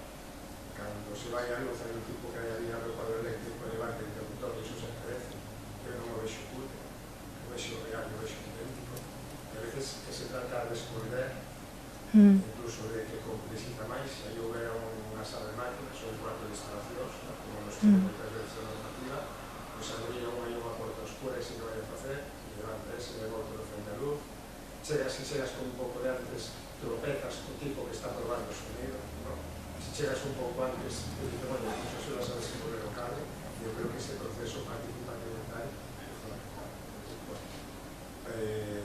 Se houbera unha pregunta, que non sei se unha pregunta, para saber que farías con este tema de estandarización, ou se serías capaz de como cliente, porque eu me pongo, quen é o cliente da cocina de Javier ou do restaurante de Javier, é unha persona física con creencias, con un proxecto, con un discurso, con arraigando, e quen é o cliente do espacio público do teatro. Javier igual invertiu 300.000, empezou con 50.000, con 100.000, igual vai invertir 1 millón de euros no restaurante, pero se fan infraestructuras escénicas de 30 millóns de euros, donde o cliente é un programa de amistades estándar procedente de Auditorio de Madrid, Auditorio de Barcelona, o vendo Castellugo, perdonade pola personalización, o Auditorio de Lugo, 15 anos aberto, terminado, e sin inaugurar. E sin inaugurar, sí. Ese caso é paradigmático.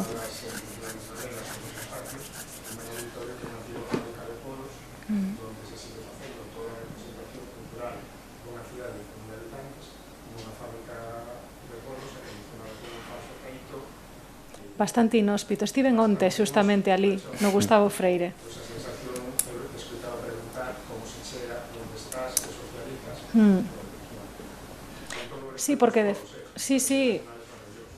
Non, e o acondicionamento de antigos espazos para espazos non únicamente escénicos, artísticos, culturais, é algo que está aí, que está pasando e que moitas veces a solución sae ben, non sempre... Temos moitos exemplos de matadoiros, non? Por exemplo, o Matadero Madrid mismamente, ou tantos lugares.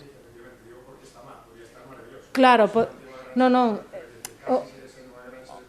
Claro. O tema é que moitas veces se levantan sen consultar os que logo van facer ali vida, non? Sen consultar, por un lado, os especialistas, os que teñen o coñecemento sobre o que ali vai pasar, non o coñecemento técnico, pero sí o coñecemento sobre os discursos, as cousas que se van a activar ali, e logo sen pensar na vida das persoas, non? Porque é moi frecuente, como pasa no Gustavo Freire, que o público ou a xente que asiste a ese auditorio sae a unha esplanada de coches, é dicir, esa cousa máis é moi pouco xeneroso co que acaba de pasar ali dentro, non? Cando eu creo que sobre todo aí o cliente, que habitualmente é a administración pública, non, é unha cuestión de ter respeto e amor e cariño por iso que vai acontecer ali, porque se realmente si partes de aí, eu creo que é de sentido común que cando saes dun lugar así, que é o lugar do ritual, non, da cerimonia, sair a un parking é unha cousa como bastante hostil. E creo que é casi algo de sentido común, pero realmente, bueno, pois a cultura, eu creo que neste país, lamentablemente, vive certo desprecio e as consecuencias están en moitos ámbitos e este é un deles, non? Como se configuran eses espazos que casi prácticamente se solucionan, se fai unha licitación, unha promoción e ás veces interesa máis a cuestión inmobiliaria que tal, non? E logo, pois, espazos que non abren, como que acabas de mencionar, ou espazos que pechan e que lamentablemente non teñen moita repercusión. Que ese é o problema que temos moitas veces no ámbito cultural, non? Que non hai unha masa crítica que a protexa como si pode pasar coa educación, coa sanidade, agora coa ecoloxía, con outros ámbitos que sí que non únicamente as profesionais ou os profesionais que nos dedicamos, senón que a xente reacciona, non? Aquí parece que ainda non temos como moi interiorizado o feito de que é un ben público de primeira necesidade e, bueno, de feito é un dereito constitucional.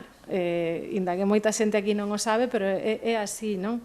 En España ese recoñecemento, bueno, pois vivimos unha fractura, non? Durante toda a dictadura, como con tantas outras cousas, e seguimos un pouco tirando deso. Pero, bueno, con respecto a como se configuraría esta cuestión do encargo, non? E demais, eu volvo a unha cousiña que comentei antes, que ademais de facelo preguntando a moita xente, que supoño que tamén foi algo que bueno, ti mencionabas, non? De falar con moitos colegas e de tratar de incorporar a esas usuarias futuras nese proceso de pensamento, sobre todo, xa non logo na execución, pero sí no pensamento. Ademais deso, eu creo que un espazo escénico a día de hoxe ten que ser un espazo principalmente de posibilidades e, por lo tanto, ten que ser versátil. Eso é o principal, é dicir, entón tratar de fuxir, pois eso, dunha configuración ríxida, nin frontal, nin bifrontal. Podemos facer as 4 e que todas sexan posibles, sí. A que altura de posibilidade podemos construir? Probablemente faga falta. Que espazo de convivencia pode ser o espazo da escena?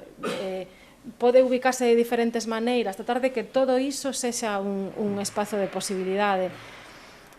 Porque todo o demais, ao final, é pechar opcións, non? E sí, e tamén pode haber espazos como que mencionabas, evidentemente, de lugares pois máis domésticos que ao final pois non pretenden ser o que non son, é dicir, facer co que hai. Facer co que hai. Non sei se a ceremonia de clausura dos Xogos Olímpicos de Barcelona creo que fora fora dos Laos ou algo así, creo que fora. Probablemente, sí. Entrevistando, digamos, un pouco o período artístico, o ideólogo un pouco da performance, da transferencia do espacio do espectáculo, falaba do Palau de San Jordi, pois a palabra todo o mundo era en principio do pabellón de deportes configurado para xogar, creo que a final olímpica o baloncesto, un dos mellores espacios o propio Palacio de Moncloa, o sea, digamos, un espacio diáfano aberto configurado con unha estrutura metálica que faltaría seguramente o confort acústico, pero como criterio de espacio estaría máis próximo a xercir a unha escenografía vinculada a un espacio deste tipo, que estes espacios están encantonados que se siguen construindo. Sí, pode ser. Habería cuestión esa, logo temas máis técnicos como que acabas de mencionar, acústico, ou o propio, claro, o chan, non? Que claro, hai esa dureza, hai que hai que amortiguala, non? É dicir, poder ter unha tarima e enriba un linoleo, por exemplo, para a danza é moi importante, pero sí, evidentemente, de pronto atopaste con espazos naturais ou abertos onde ás veces disfrutamos máis traballando que en equipamentos supostamente escénicos. Eu teño disfrutado máis noutro tipo de espazos así como imprevistos, pero porque permiten máis esa posibilidade que digo, non? Pero, bueno, nós ao final intentamos crear unha caixa dentro dunha caixa, sempre. E iso é un traballo... Eu sempre digo que a xestión en si mesma, a xestión cultural é unha tarefa artística totalmente, é unha tarefa creativa. Ti tes unha función, un espectáculo escénico que supón crear unha realidade, normalmente unha caixa dentro de outra caixa, e ás veces eso pois é complexo e hai que negociar, non? Moitas veces, porque hai cousas que... pois como das luces que vos comentaba, ou que entras nun espazo e por seguridade non podes facer un oscuro total, que é unha pena, pero, bueno, son cousas coas que temos que convivir neses sitios, non? Ou hai elementos que dispersan a atención, bueno, con eso sí, temos que convivir, evidentemente, e ensanchar os tempos aí é moi importante. Deixarnos traballar máis tempo en cada sitio é algo fundamental. Sorteo unha última pregunta, ou só iba a comentar unha cousa sobre o que dis e sobre o que estáis falando, que a veces a relación de a miña voz está un pouco tomada, a relación da sociedade civil cos edificios e sobre todo cos edificios culturais non, eu creo que pode que non haxa tanto aquí en Galicia, non sei en España, pero eu conozo, por exemplo, un caso que é moi interesante e que vos convido a estudiarlo se non coñecedes, que é o do Coliseu do Porto. Se coñecedes ese edificio, que é un edificio racionalista, que é unha referencia de Porto, e que aí nos 90 ou principios de 2000 estuveron a punto de derrubalo para o ladrillo e todo eso que se quería facer con el. Hubo un gran movimento cidadán de moitos artistas, escritores, etc. E constituíuse unha asociación que salvou o Coliseo do Porto con apoio de patrocinios, algo de apoio institucional, e agora réxese, digamos, partindo de preceptos máis artísticos que digamos, que poden poñer Eulen, no? Se o collera, e agora ten unha forma de rexiduría, digamos, dos seus contidos con unha administración que parte da sociedade civil. Eu creo que é un exemplo moi interesante a estudiar. A min sempre me interesou moito, non tampouco coñezo a fondo, pero neso da sociedade civil facéndose escudo para salvar un espacio, incluso pois administrando, non? Bueno, unha última pregunta ou unha, moi ben. Aquí é moi interesante porque tocadas moitas cousas, non? Referidas á arquitectura, e sobre todo o que se está falando é as diferentes escenografías que tedes na cociña e o restaurante, o espectador nun sentido no outro, e o mesmo no de Cans e demais. O máis versátil é o baleiro, e o baleiro non é nada. E regular o baleiro vai en contra da sociedade que regula todo, como ben estabas contando ti. A nos regulanos a accesibilidade, escaleiras, de canto, patatín. Por decir do Porto, levo dicindo, levando os alumnos a famosa Casa da Música do Porto. As escaleiras teñen, non sei cantos son 20 e tantos peldaños de seguido. Non teñen noticia de que nada caera por eles. Sin embargo, que a normativa aquí ten que ser un número determinado de pequenos. É dicir, todo te limita. Tampouco se ten que entender que todo non este delimitado previamente. Podes sacar unha boa escenografía de cociña, de restaurante e demais en calquer teatro, en calquer sitio, e ti aproveitas os vacíos destes, non? Pero nós temos ese problema.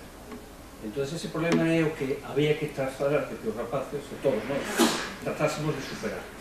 Pero ao mesmo tempo tamén, ao longo da historia sempre hai moitos tendencias de maneira de como se fan as cousas, pero ao final é cantas posibilidades ten un determinado espacio, un itinerario de escenografía, ritual, guión cinematográfico para decirlo. Por exemplo, ti faz moito fincapé en cociñar, ver e tal, con comillas. No mundo dunha estrada eran chapas. E eu quería, eu estou ca miña familia, quero que me deixes en paz, trae máis cousas, además non me interesa nin verlo, a mí me gusta ver a cousa, pero hai outra xente que cando ve estas cosillas, pero hai outra xente que non quere, si ve, de onde sale ya non lo como. E outra cosa, pois mira, eu quero cargar máis alma neste sentido, ou podo cargar noutra, pero por sobre todo é configurar espacios arquitectónicos, valeiros, que se podan modificar facilmente. Eu levo toda a vida explicándolo aquí, completamente, non? Porque é a obsesión de deje usted de determinarlo todo. Ese é o que problema, ese é un gran problema que temos na escola, na sociedade, e ben movides. Ti tens que preguntar ao moco polas carteiras, o outro por a fenosa pola luz, ti que los gases, el outro que la frigorífico, el outro que non sei cuánto. É un aburrido. Estamos nunha sociedade, especialmente a española en xeral, que cada uno tiene su trocito de dueño e impide que fagas algo tan sencillo como ter o baleiro para facer o que dé a gana. Absolutamente. Eso é a dificultade que temos. Absolutamente.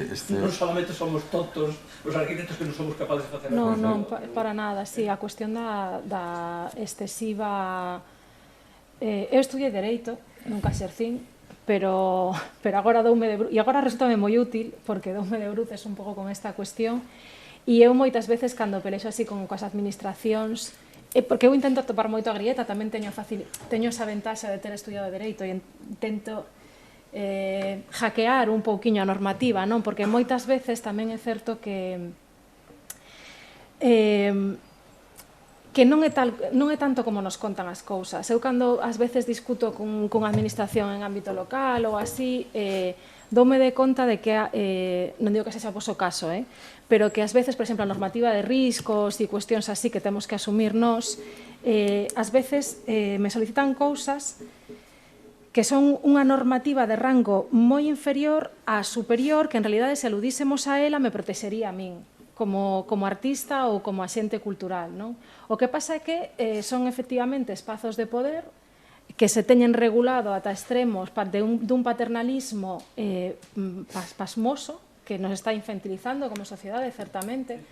E eu agora, despois da pandemia, é algo curioso, eu tamén traballei en algún festival, en curtocircuito, e vinme de conta, despois de todo ese tempo no que estaba toda sinalética e tal, que a xente, cando entraba no espazo, buscaba a norma. Que a mí dame moitísimo medo, non? E por onde, non? Onde está a flecha, onde está a catenaria... E claro, eso é todo un tema, non? A repensar como facer que a xente se sinta apelada a entrar nun espazo sen ter que ser ese chapas que te di, mira, por aquí, e logo tal, e aquí facemos, mira, e esta aquí... Non, como facer para que a xente se senta apelada a facer eso e sin entrar nesta... Que isto é un espectáculo. Eu son autónoma e teño feito papéis destes de prevención de... Eu, Sabela Mendoza, con tal, entrego a min mesma, Sabela Mendoza, con DNI tal, os equipos de protección. Eu declarando a min mesma que me entrego os equipos para poder entrar nun teatro. Dicir, que é perfectamente do que falas. Mérida sigue funcionando, ten 2000 anos. Claro, sí. Está grande, é tan grande, xa sabes que é clásico, sí, claro, pero é impresionante. Pero é impresionante, sí.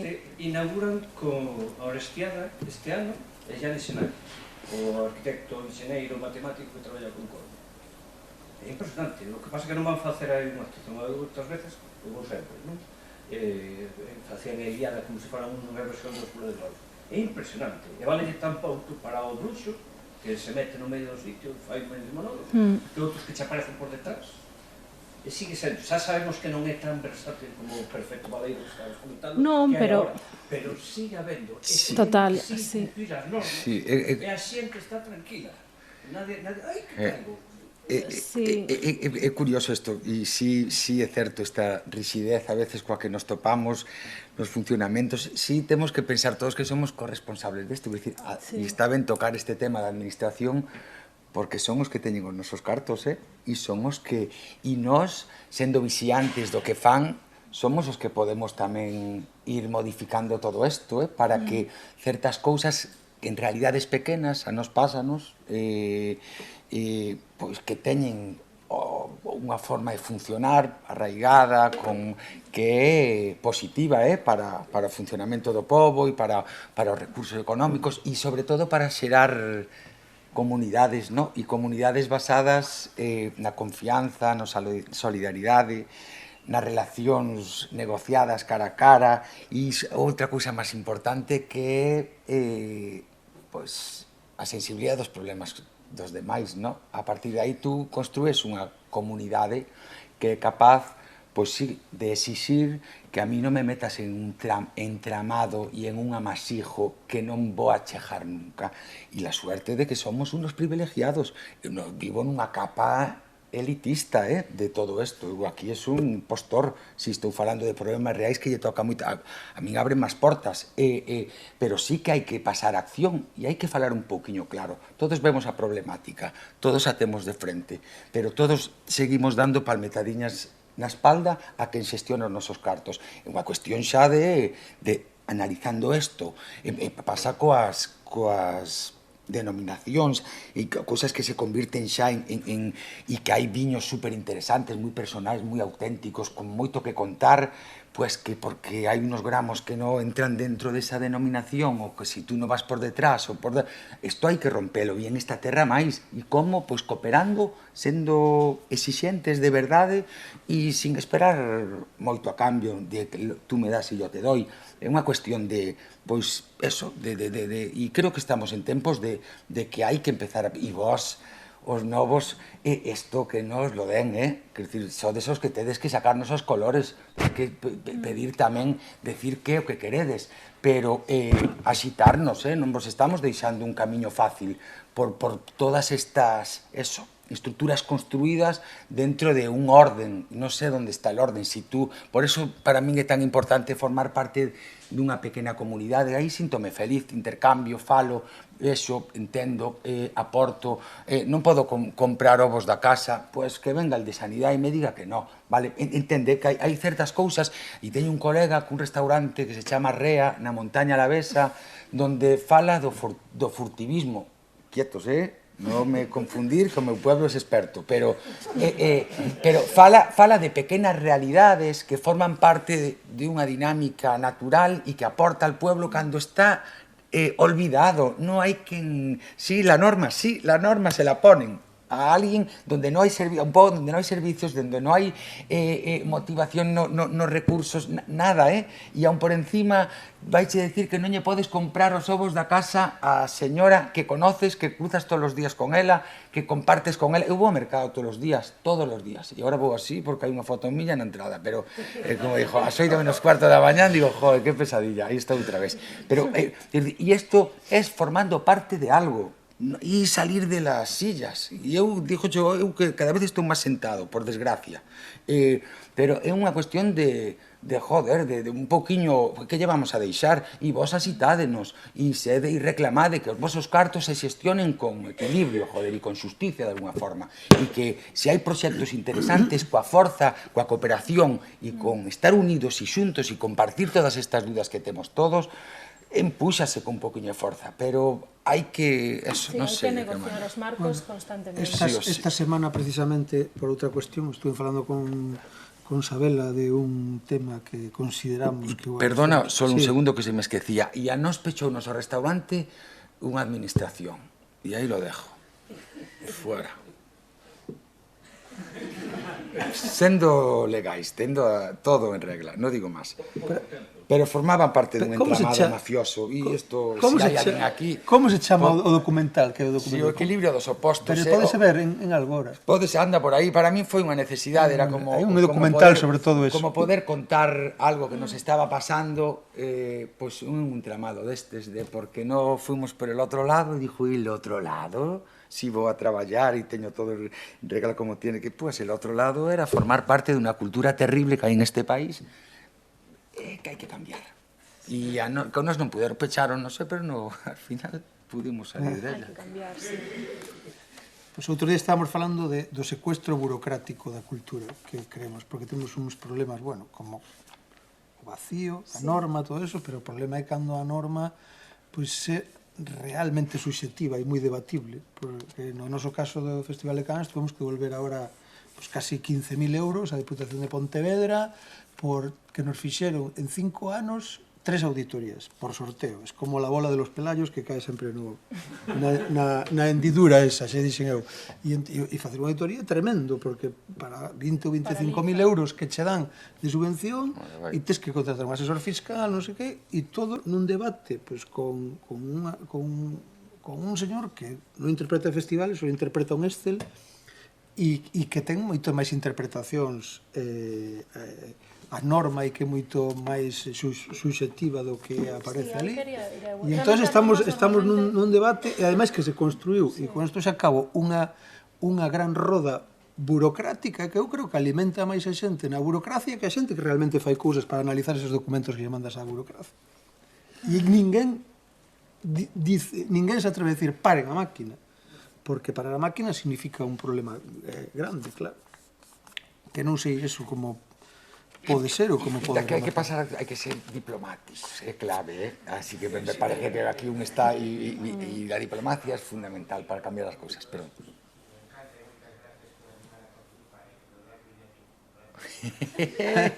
ainda non vamos a marchar, Juan. sí, sí.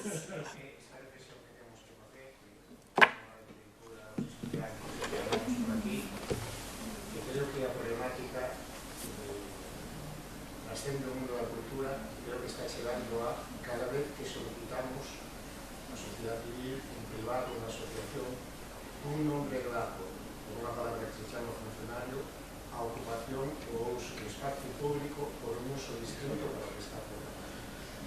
Se nós mañá queremos facer este debate na playa de Riazor, igual temos que tardar un ano.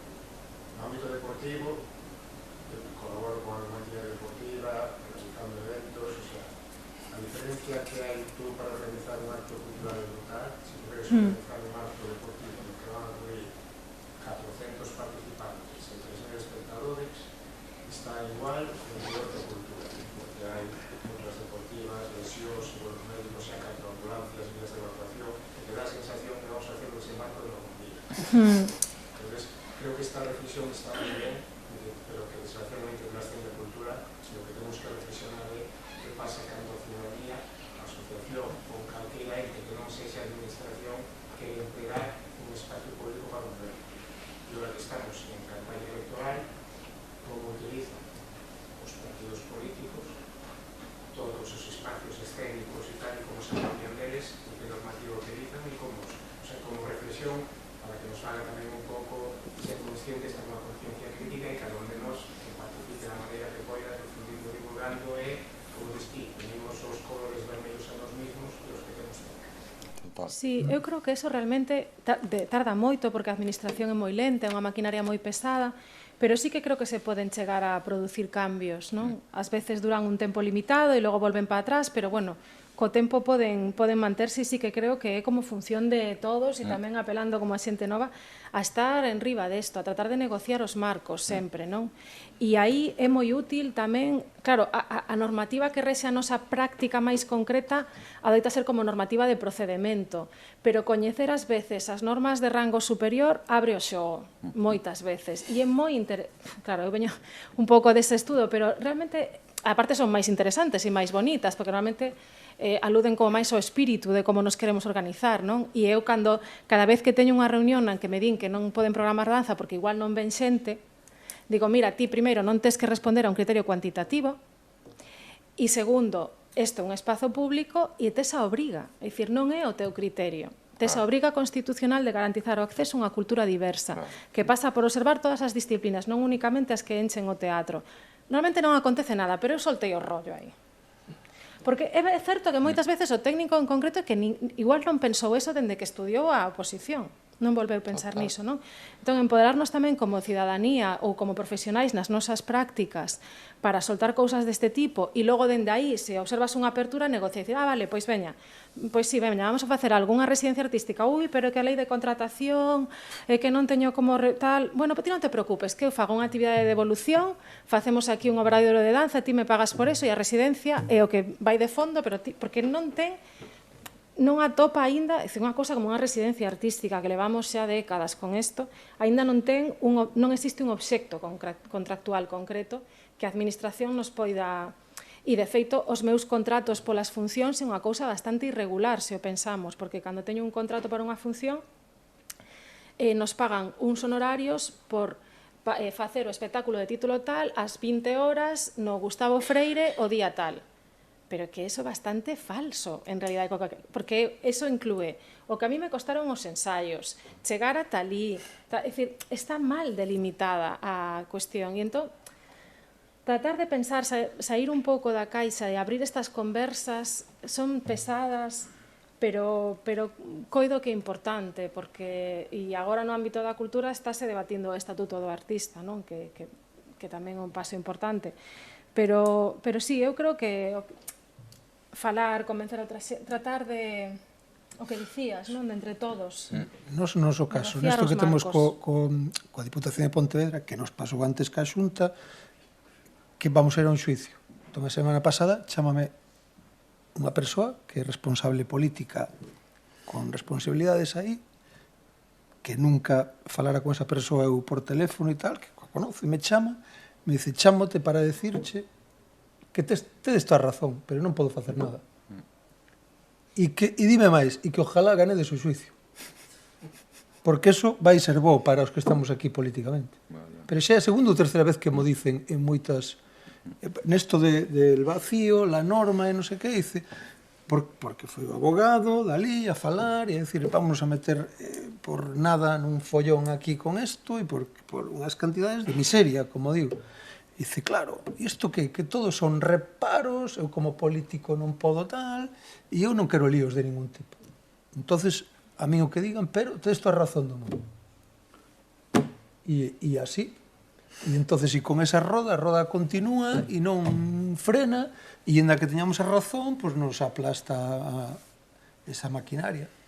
Pero aí, é dicir, a responsable de facilitar que algo aconteza é a administración. Tería que ser a facilitadora e hai que insistir neso unha outra vez e que o procedimento non pode ser per se de partida sancionador. É dicir, parece que a posibilidade de incumprimento é o que rexe actualmente todos os procedimentos, en lugar de a posibilidade de que algo pase, non? É dicir, casi tes que empezar a túa actividade asegurando por todos os medios e dando probas fehacientes de que non vas a faltar a norma, non? Cando debería ser, pois igual que nun procedimento penal, é dicir, en principio, aquí somos todos buenos hasta que se demuestre lo contrario, non? É dicir, claro, e se algo acontece, evidentemente, abonar unha sanción, facer o que faga falta, abrir un expediente, pero sí, estamos nesa dinámica que se deu volta, non? E que eu espero que en algún momento sale polos aires. A semana pasada, 10 días, sobre todo isto, volvendo á norma, hubo un caso aquí que tuvo moita difusión, na Coruña, que foi de Miguel Anxo Prado, de Viñetas do Atlántico. Unha entrevista que sale nun medio, creo que era Voz, o que fale realmente de todo isto. Non estou nin cansado, nin estou desanimado por non facer, me ilusiona facer isto, pero que isto, é dicir, unha roda de todos os anos nesto, de justificar unha factura de 300, de 400 euros e tal, é dicir, que ou se cambia a fórmula, ou isto así, pois non agota as persoas. Pide a creación. Pide a creación. A liberdade. Bueno, casi rematamos, casi vou rematar cunha frase que dixo aquí e que reivindicou Isabela, que é e que como vamos a comer agora o retorno do ambigú. Gracias, chicos.